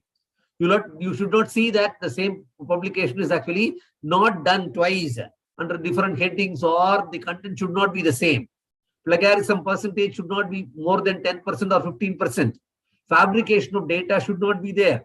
Falsification of data should not be there. Conflict of interest should not be there. So scientific misconduct is discouraged to a very large extent. Now, if you look at the various metrics, you would have seen that they are talking about innovation ecosystem. What exactly is the innovation ecosystem? Innovation is nothing but the development of novel products or a service facility or a process. Okay. So if you are finding a new problem, a new solution to the new problem, it is innovation. If you are finding a new solution to an existing problem, that is also innovation. For example, you want to toast a bread. You have an iron box only with you. You don't have a bread toaster at all. If you're using the iron box to toast your bread, it is nothing but innovation. Okay. So what is actually needed for innovation? You need to have a recognized need. You should have a skilled manpower for it. Then you must have a financial support also for it. So you need to have an innovation ecosystem built up in the institution for that. Of course, the government of India has started what is known as Institution Innovation Council under the Ministry of Education. Okay, so you need to have an ecosystem developed. It is a community of living beings coexisting with the non-living components of their environment, interacting as a system. I'll tell you one innovation ecosystem. For example, here you have the user reacting to the demand. He makes an innovation. For that, we require a funding. He develops an infrastructure, becomes an entrepreneur, and then what? Caters to the need of the user. So it's a kind of cycle that you have. For example, colleges, universities, with the support of the government or non-governmental support, agencies, then establishes the invention labs, and then actually what? Does the business, becomes an an entrepreneur, and then what? It's a cycle. See, now Government of India's policy is to have startups. Many of the institutions have rightly responded to the national call and established startups inside the college. There are innovation incubation centers available. Business labs are available. So slowly people are trying to actually what? Encourage job givers, instead of job seekers. So what people are now interested is to have incubation centers established in the institution. So what is actually that we require? Most of the institutions in our days are concentrating only on basic research, unless it is an engineering institution or a medical institution. We need to really focus on the applied research. Please remember one thing, applied research can grow only if there is enough and more growth on the basics research. An innovation should lead to the development of a product or a new process. There should be contribution for the growth of economy. Utility enhancement should be there. Competitive advantage should be there. So there should be innovation all around. The Government of India is also rightly emphasizing on innovation. NAAC is also insisting on innovation. And in fact, I'll give you one or two examples. For example, if you look at the Carnegie Mellon University in USA, they have a project on nickel aluminum underlayer enabled high capacity memory storage. It's an undergraduate project which is actually magnified, and that has actually been established as a full-fledged company inside the campus of Carnegie Mellon University. In the University of California, out of an undergraduate project, people were able to have an anti-malarial drug. You have a manufacturing facility inside the University of California. So why I'm saying is, we too can probably encourage this one. Only thing is what we are doing as a small research in the laboratory has to be scaled up, and with the support of the governmental or non-governmental agencies, it has to be magnified. You'll have to have pilot plant, you'll have to go in for the establishment of a mega plant and all that. So this is all required. Now, these are all things that they expect. So what I'm trying to say is, they are asking about innovation ecosystem. They are asking about the kind of seed money that they are providing for the development of research. They are asking about the number of publications that you have got, number of projects you have got, the quality metrics you have about the publications. All these 5 things are covered under research. Now, under this criteria 3, apart from research, they actually concentrate on consultancy, collaboration, and extension also. Now, if you look at the criteria, they are asking about the revenue generated from consultancy and corporate training during the last 5 years. It carries a weightage of 5 marks. See, consultancy can be a kind of project. It can be a service-based or it can be knowledge-based. Now, the majority of the universities are saying that they are doing only free consultancy. Now, NAAC expects you to do consultancy which generates some kind of revenue. Now, you may ask me, what exactly is the difference between an outreach program and consultancy? In the case of outreach program, you share the knowledge for the benefit of the society. So you don't charge them at all. Okay. So that is actually done free of cost. So for outreach activities, you don't really charge them. But recognizing your expertise, when they come to you for consultancy, you need to charge them. You generate some kind of revenue. So the revenue generated from consultancy and corporate training is actually, it carries a weightage of 5 marks. Now, when I'm generating money from consultancy, people are asking, see, I have an IR spectrophotometer, I have a UV instrument, I have an NMR, I generate money. That will that come under consultancy? It is only a service charge that you are giving. Suppose you are interpreting your NMR. If you are interpreting IR spectrum, if you are interpreting the NMR spectrum or the UV spectrum, then it is actually consultancy. So please do not record the spectrum and then say that it is consultancy. Just say that I am also interpreting the data. Then your knowledge also goes into the whole thing. So it becomes a kind of consultancy. So for that, the NAAC also gives, NARF also gives weightage for it. Then what is the amount of spent that what is the amount that is actually spent on developing facilities, training teachers and the faculty for undertaking consultancy. See, you need to develop facilities. There is a kind of consultancy policy that is to be evolved by the institution. Now, different institutions have different policies.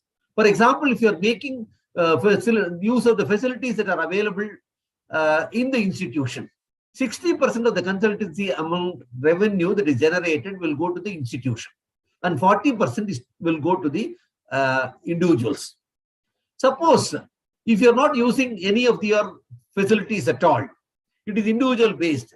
Probably individuals say that institution share is only 40%, individual share is 60%.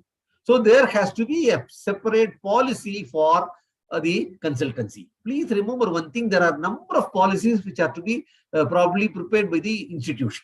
Admission policy, recruitment policy, research policy, consultancy policy. Okay, then you have the, what is that?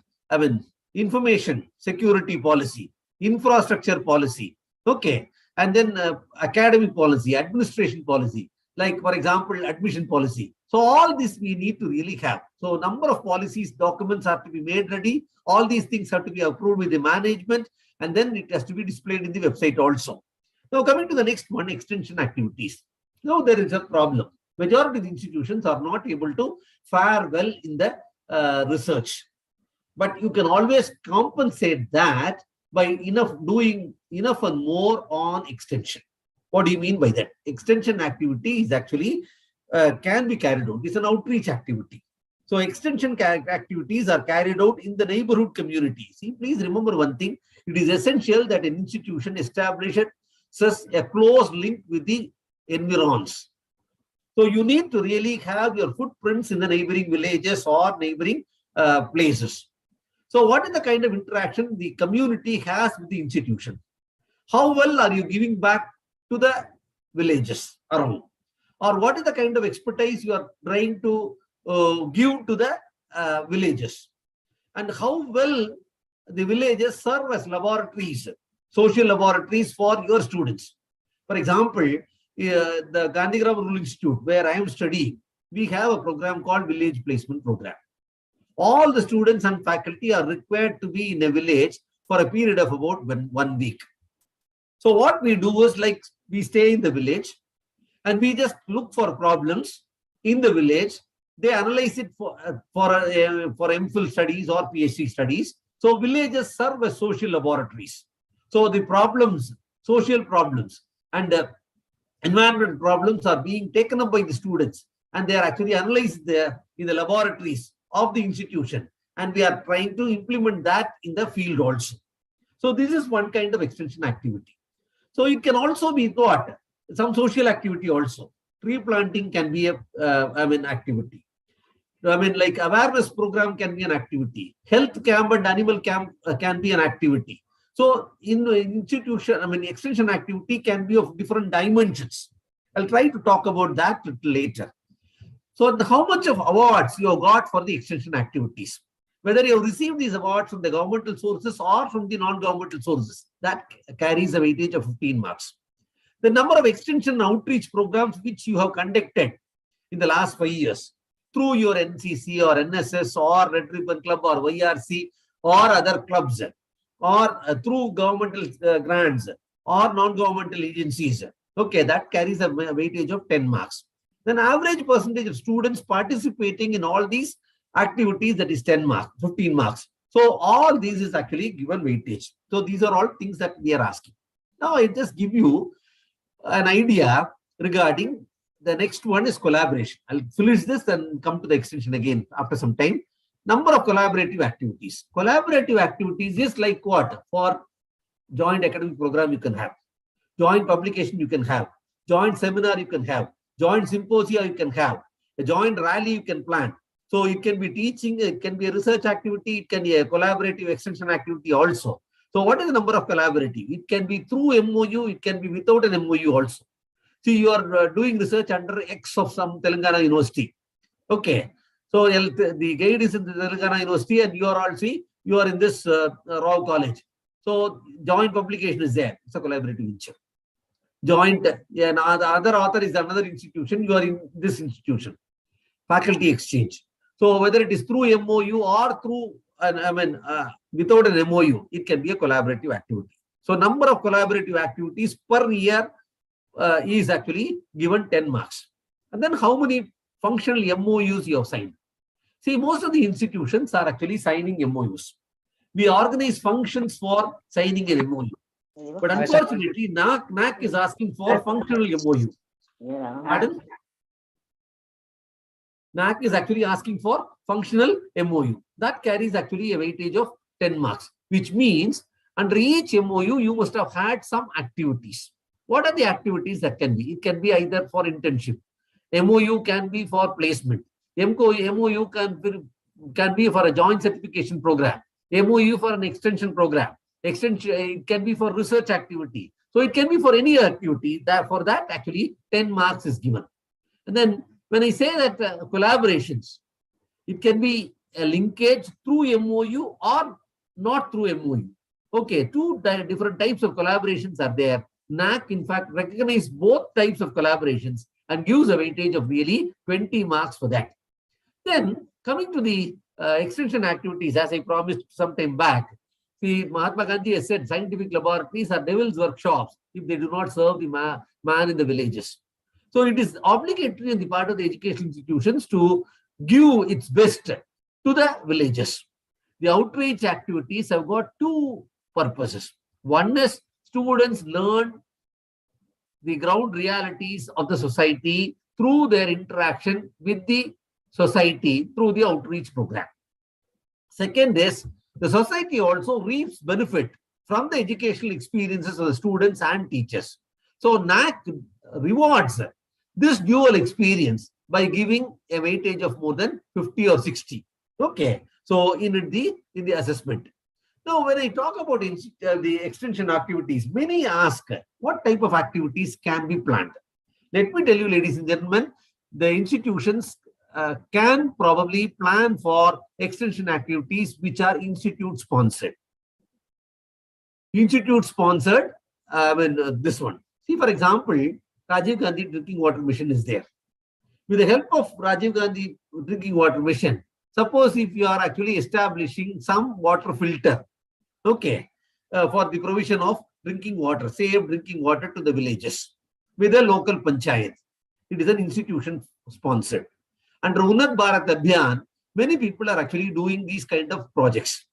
Okay, so under Star College, if you are able to establish a small, a mushroom unit for income generation, it is actually institution sponsored. It can be department initiated also. See, for example, biology department, preparing a biological digester or biogas plant for a particular in a village. Okay, for example, for removal of fluoride using activated alumina. Okay, a department of chemistry is doing a defluoridation plant. It is actually a department initiated. For example, to make the farmers understand the prices of various commodities on daily basis, the computer sciences department established a village information center with 2 or 3 systems in the village. That is actually department initiated. You can have some kind of projects sanctioned by ICSSR, DBT, etc. Okay, so it can be project based also. Now, some of the institutions have built in extension component also. For example, if you look at Srimad Andavan College in Srirangam, they say that 90 hours of community work is actually mandatory for all the undergraduate students of the college. It is really, mandatory. It is made mandatory by the college. So what I'm trying to say, it can be curriculum based also. Extension is not a standalone component. It is integrated into the curriculum. Many of the institutions have given credits for the extension activities also.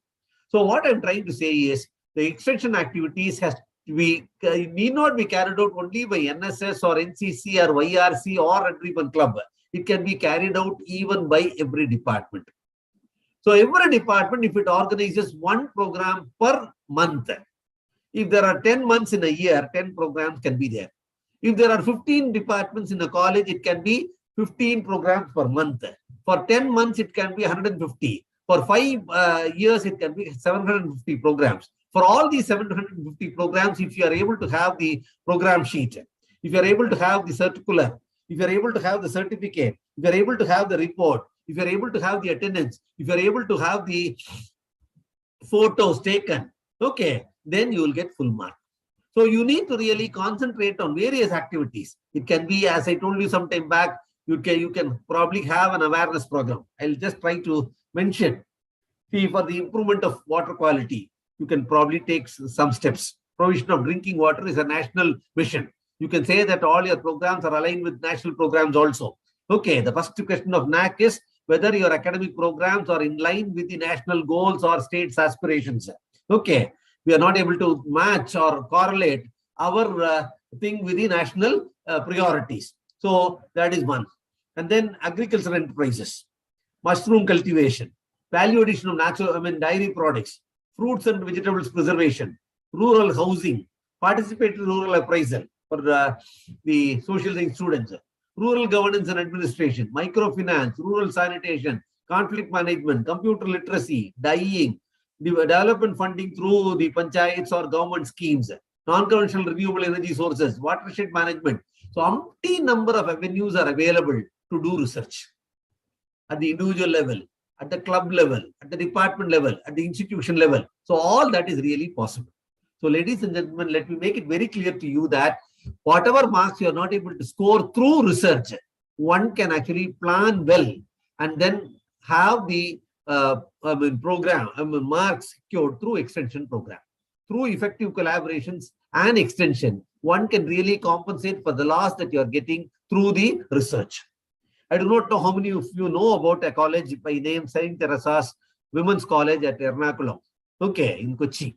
If you go to St. Teresa's College, they have a program called TROP, to Teresian Rural Outreach Program. Okay, so there they have got under this TROP heading, they have hundreds of programs actually planned for the year. And every institution, I have visited a number of institutions as a peer team member also. My experience is the people are able to document well. And for every institution, I am able to see some booklet regarding the extension activities also. I'm sure that you will be able to plan well and bring out a small kind of booklet. Okay, highlighting the contribution that you have made. Please remember one thing. When you write a qualitative report, please do not mention about the aim and objectives of the program. What exactly you have carried out. What is the kind of impact that the program has produced on the people, on the populace? That is actually to be emphasized. Okay, so I'm sure that we need to really bring out all that within 500 words or 1,500 words or 100,000 words as prescribed the NAAC. So all that is really required. And please remember one thing: if you want to get a higher grade, A grade or A++ or A+, if you don't really get good marks in the first 3 criteria, you will not be able to do it at all. Please remember, ladies and gentlemen, NAAC has come to stay. NAAC is a necessary evil. Whether you like it or not, we need to really subject ourselves to NAAC accreditation. Okay. So, but for NAAC, probably many institutions would not have gone even for whitewashing. Okay. So thanks to NAAC, people are now pulling up their socks and they are trying to do something at least. See that there is research. There is actually consultancy. There is some kind of collaboration. There is some kind of extension activities. All these things are really a must. So I wish that the institutions really prepare themselves. Okay, there are certain problems. For example, some of the institutions are not able to have research scholars at all. For example, I was told in Hyderabad when I visited, JNTU does not actually give full-time scholars to the affiliated colleges at all. Many of the engineering colleges are not able to get full-time candidates for research at all. That is actually kind of, complaint.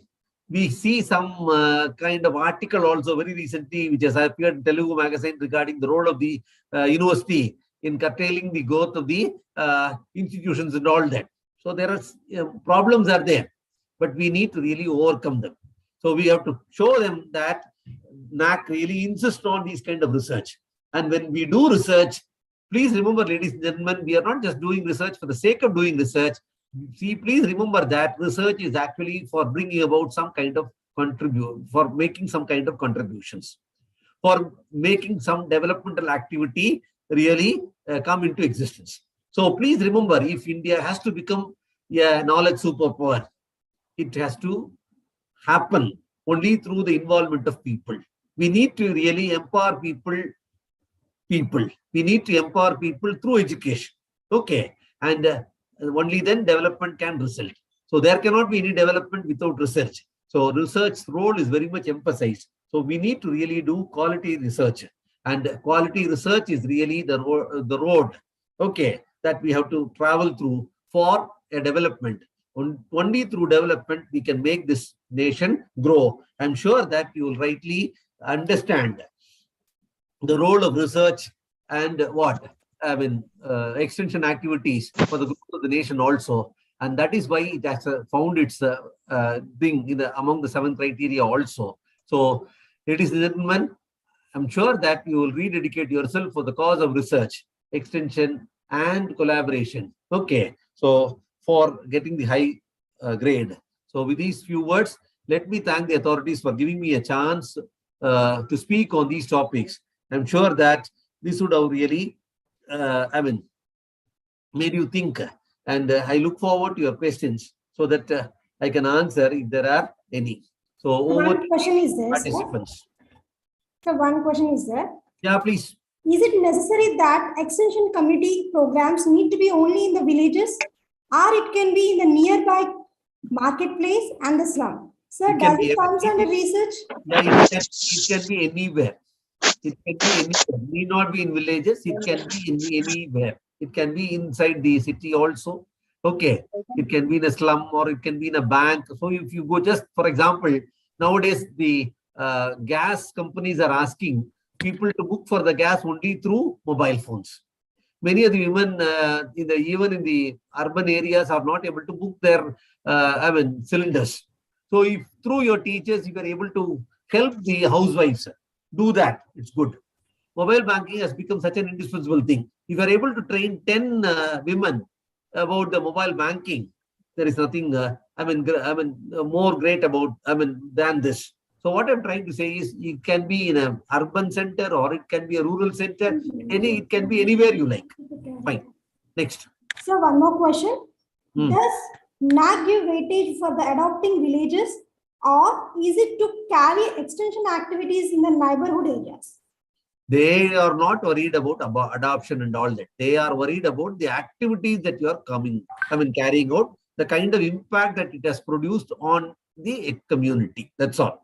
They are not asking about the adoption of villages. Many institutions are doing that, but it is not needed. Okay, so there is no need that you should adopt a village. Without adoption, also one can do research. Dr. Anuradha wanted to ask some questions. What is that? Sir, good evening, sir. Good evening. My question is, nowadays, the technology-driven institutions, there are more number of patents getting filed, and some of them are getting grant also. Where do we have to actually reflect this kind of data? As such, as of now, for autonomous colleges, this we are just putting it in QLMs in innovation. Yeah. So where do we have to actually put it in QNMs, sir? Because there's nowhere it is given. No. See, the thing is, at the time of introduction of this thing, there was so much of opposition from the teachers itself. You cannot expect college teachers because, see, for example, teaching is a primary activity in majority of the colleges. So asking them to go for patenting and all is little too much, because the kind of facilities that you have, when you visit us at, as a peer team member, when you visit colleges, we find sometimes very pathetic. See, we are asking teachers to use PowerPoint.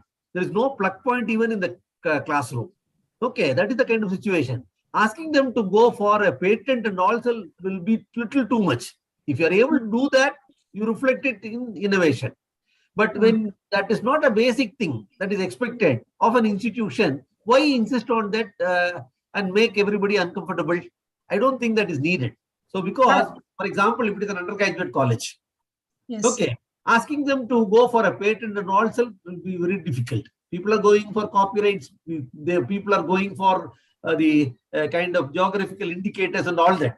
Okay. But making them do all such things will be a little too much with the kind of facilities that the government and the other agencies have provided for the college teachers. Okay. So it is not insisted upon at this stage. Probably after 20 years. Okay. When all colleges are equipped with good labs and facilities, we may probably think of insisting as a metric. Next. Yes, sir. Surely I agree with you, sir. The thing is, if at all it is there, we can put it in innovations fuel level. Yeah, you can put it there in the innovations. Yes. Thank you, sir. Yes. Sir, Yes, sir. one more question. Ah. What all the services comes under consultancy? Pardon, I'm not able to get you. What all the services comes under consultancy? Consultancy can be, see, it can be knowledge based or it can be a service based. For example, somebody wants to file income tax. He doesn't know how to do it. He's asking the commerce professor to do for his company. Okay. He charges amount for it. So it can be for anything and everything. Okay. So you're giving a service to it. You're sharing your knowledge. You're sharing your expertise with something. So it can be for anything, for A, B, C, D, for A to Z, any activity. If you're getting some revenue out of it, that can be called as a consultancy. Sir, So one it more may question. not be on this area alone. Okay, sir. Sir, one more question. Hmm. If we have a joint patent, can we Yeah. keep in the collaborative activity? Yes, very much. If A is from this institution, B is from some other institution, it is a collaborative effort. It can be there. Absolutely, it can be there. No I problem. request the participants to unmute themselves. If you have any questions, please ask you, sir. Any questions, please? Yes, sir. Sir, I have a question. Yeah. I'm Neena Sharma from Chandigarh. Yeah, please tell me, madam. Nice meeting you. Sir, supposing the institution makes a consultancy policy and Yeah. decides that whatever money comes from consultancy, 40% of it will be given to the individual and 60 will go to the institution. Yeah. The usual observation is that since the individual is giving that consultancy and getting the remuneration and the income tax is being paid by the individual, then how does it become, I mean, the individuals tend to not share it with the institution. So, see, For you are obvious getting reasons. salary from the institution. You are a full-time employee of the institution. It is not ethical to do a job without the knowledge of your employer. Is it not? So, Yes, when the yes. NAAC prescribes a policy, it cannot go for plan B and all that. It has to be only in this one. So it has to be a straightforward path. So they say that any consultancy undertaken by the individual has to be with the approval of the institution. Okay, no, it is with the Absolutely. approval of the institution, but Yes. when it comes to sharing the, for example, if a person is going in for the PCP sessions, Yeah. in the University School of Open Learning, that is definitely with the consent of the HOI. What is PCB? PCP, that is the personal contact program during. Yeah. So that is not a consultancy at all. It's an academic thing. One is actually going for handling the class, you know. Yes, yes. That is not a consultancy. Handling a class is the routine duty of an individual. No, this is outside the routine. Whatever it is, duty. it is not a consultancy, madam. You are only delivering a lecture. Delivering a lecture cannot be called as a consultancy. Okay. Yeah. NAAC does not recognize this as a consultancy at all. So many colleges are doing this. Examinership, they say it is a consultancy. It cannot be. Examinership in another university is not a consultancy at all. Okay, it is a service that you are offering to other institution. Okay, that you are sharing the expertise. Okay, that is remunerative. So this is not consultancy. Suppose if you are giving, if you are developing a software for examination system, okay, examination online platform you are creating and giving it to an institution, that is consultancy. Okay, fine. Next.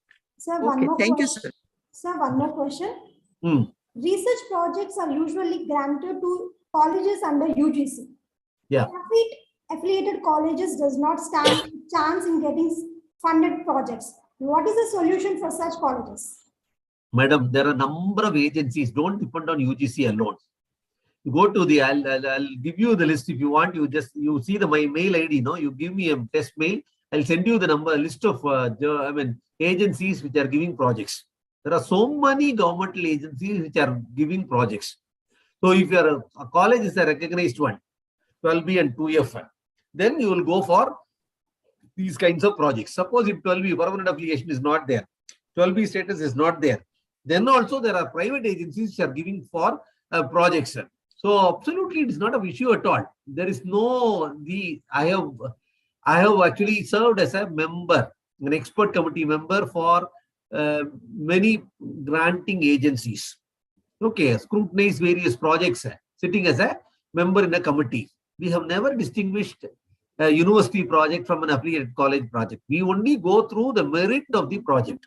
Okay, we don't distinguish on the basis of this college is from an affiliated institution, so we should not give that kind of thing. We don't really have. So at least I have not done it. Fine. Next. Sir, one more question. If we have gone for academic auditing to other institutions, where we can fit into it? What is that? Academic audit? So once again, I will repeat. If we are going for, if we have gone for academic auditing to another institutions, where can we fit it into?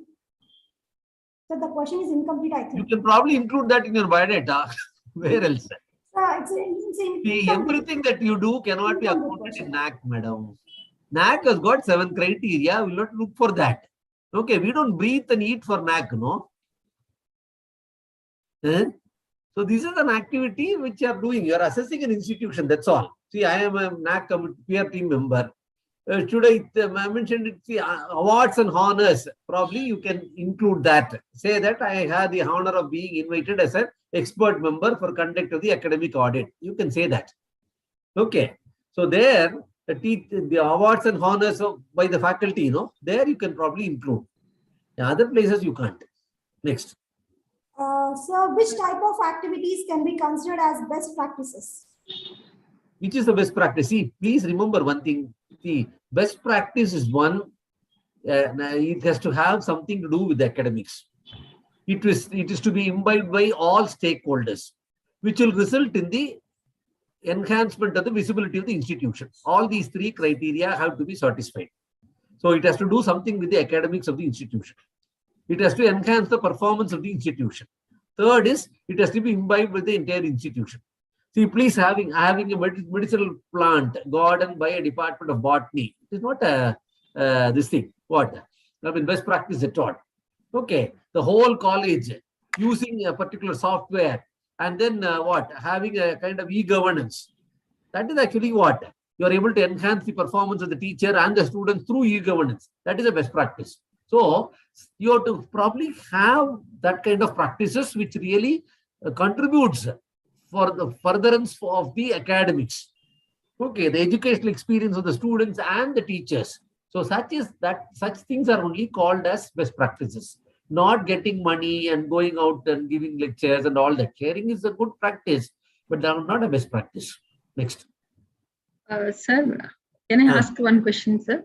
Yeah. Sir, if we do student projects or the research projects with the functional MOUs, sir, yeah, can we keep in both the places, sir, under collaborative activities and activities under functional MOUs? Yes, very much. Okay. Sir, one more question, sir. For the joint publication, if we keep under collaborative activity, we should have a letter or the document or the publication itself we can keep as publication itself is there. Okay. You can show it in both the places, madam. NAAC does not say that you should not show it under collaboration. Because of the collaboration only, the publication has resulted. You can show it in both the places. Okay, sir. Thank you so much. Okay. Anybody else? I request Sir, this faculty exchange program also, sir, was collaborative activity. It is collaborative activity. Yes. Between the 2 institutions, it is a collaborative activity. And one more thing is, sir, faculty exchange, student exchange, one more question is there in the NAAC. Can we show it both places? Yes. Very much. Thank you. Sir, I have a query, sir. Sir, Yeah. do NAAC consider these student exchange or faculty exchange which are going online, sir, virtual? Virtual, for example, if it is through an MOU or if there is a document to show that you have agreed to have exchange and all that, it is okay. Because, for example, virtual internships are given during pandemic time. NAAC considers all that. NAAC never said that you should only go for physical internships and all that. Government of India itself has said that you should go for virtual internships. So NAAC recognizes all that. Only thing that should be a kind of written evidence or a printed evidence to show that these people have attended and all that. So a mail or a communication from the host agency that he or she has undergone training in this institution. Now, if that is there, it is enough. Thank you, sir. Only thing is we should not generate records for the sake of NAAC. Please remember one thing, because educational institutions are supposed to really, be role models. Okay, there are institutions which are resorting to unfair practices of creating records and all that. Some of the institutions have been blacklisted by NAAC also. Please remember one thing, we may not probably get the highest grade. Okay, but that doesn't mean that you should, for the sake of grade, you should tell with all sorts of stories, fabricate records and all that, and generate records and all that. You should never do it. If institutions start doing such things, okay, end of it. The country cannot be saved at all. So see that we take more efforts to see things happen and then we record it. Okay, fine. And please remember one thing, the institutions are not really run for the sake of getting grading from NAAC alone. Okay, for the kind of good work only, NAAC is rewarding us. Okay, it should not be the other way. I told in one of the NAAC meetings where the experts from NAAC also were present. Okay, many of the institutions have now started suspending the routine activity for over a year and they concentrate only on NAAC. That should never happen. Okay, see, you are compiling everything and this, and then giving a report to the NAAC, that's all. So, stopping all routine activities, concentrating only on NAAC activity, think of the kind of students who are studying in that particular year. They'll be the losers. That should never happen. Fine. Thank you. Sir, now I request to accept the small appreciation from our side. Thank you.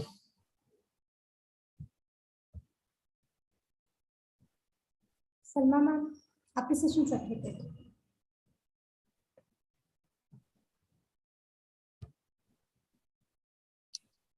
Good. Thank you. Thank you, I see. Now I request Harita to propose formal vote of thanks. Thank you, Chaitanya. Thank you so much, sir, for explaining us clearly the weightage of each metric under criteria 3 and also explaining what are the quality parameters of a journal and why an institution should strengthen the area of research, and also sensitizing us on innovation ecosystem, consultancy, collaborative and MOU activities, and what are the different activities and projects can be taken up under extension. So it is very informative and eye-opening sessions. Thank you so much for accepting our invitation and giving your valuable time for us. Thank you, sir. Thank you, madam. Thank you. Bye. Thank you, sir. Thank you so much. Thank you. Thank you. Thank you, sir. Thank you. Thank you, sir. Thank you.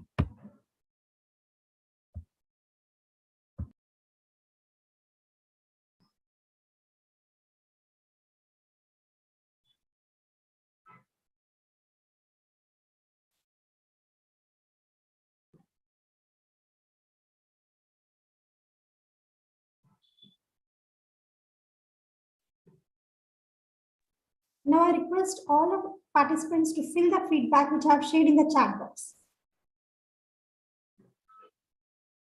I request participants to fill the feedback which I have shared in the chat box.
Lalita ma'am, live streaming you can stop, ma'am.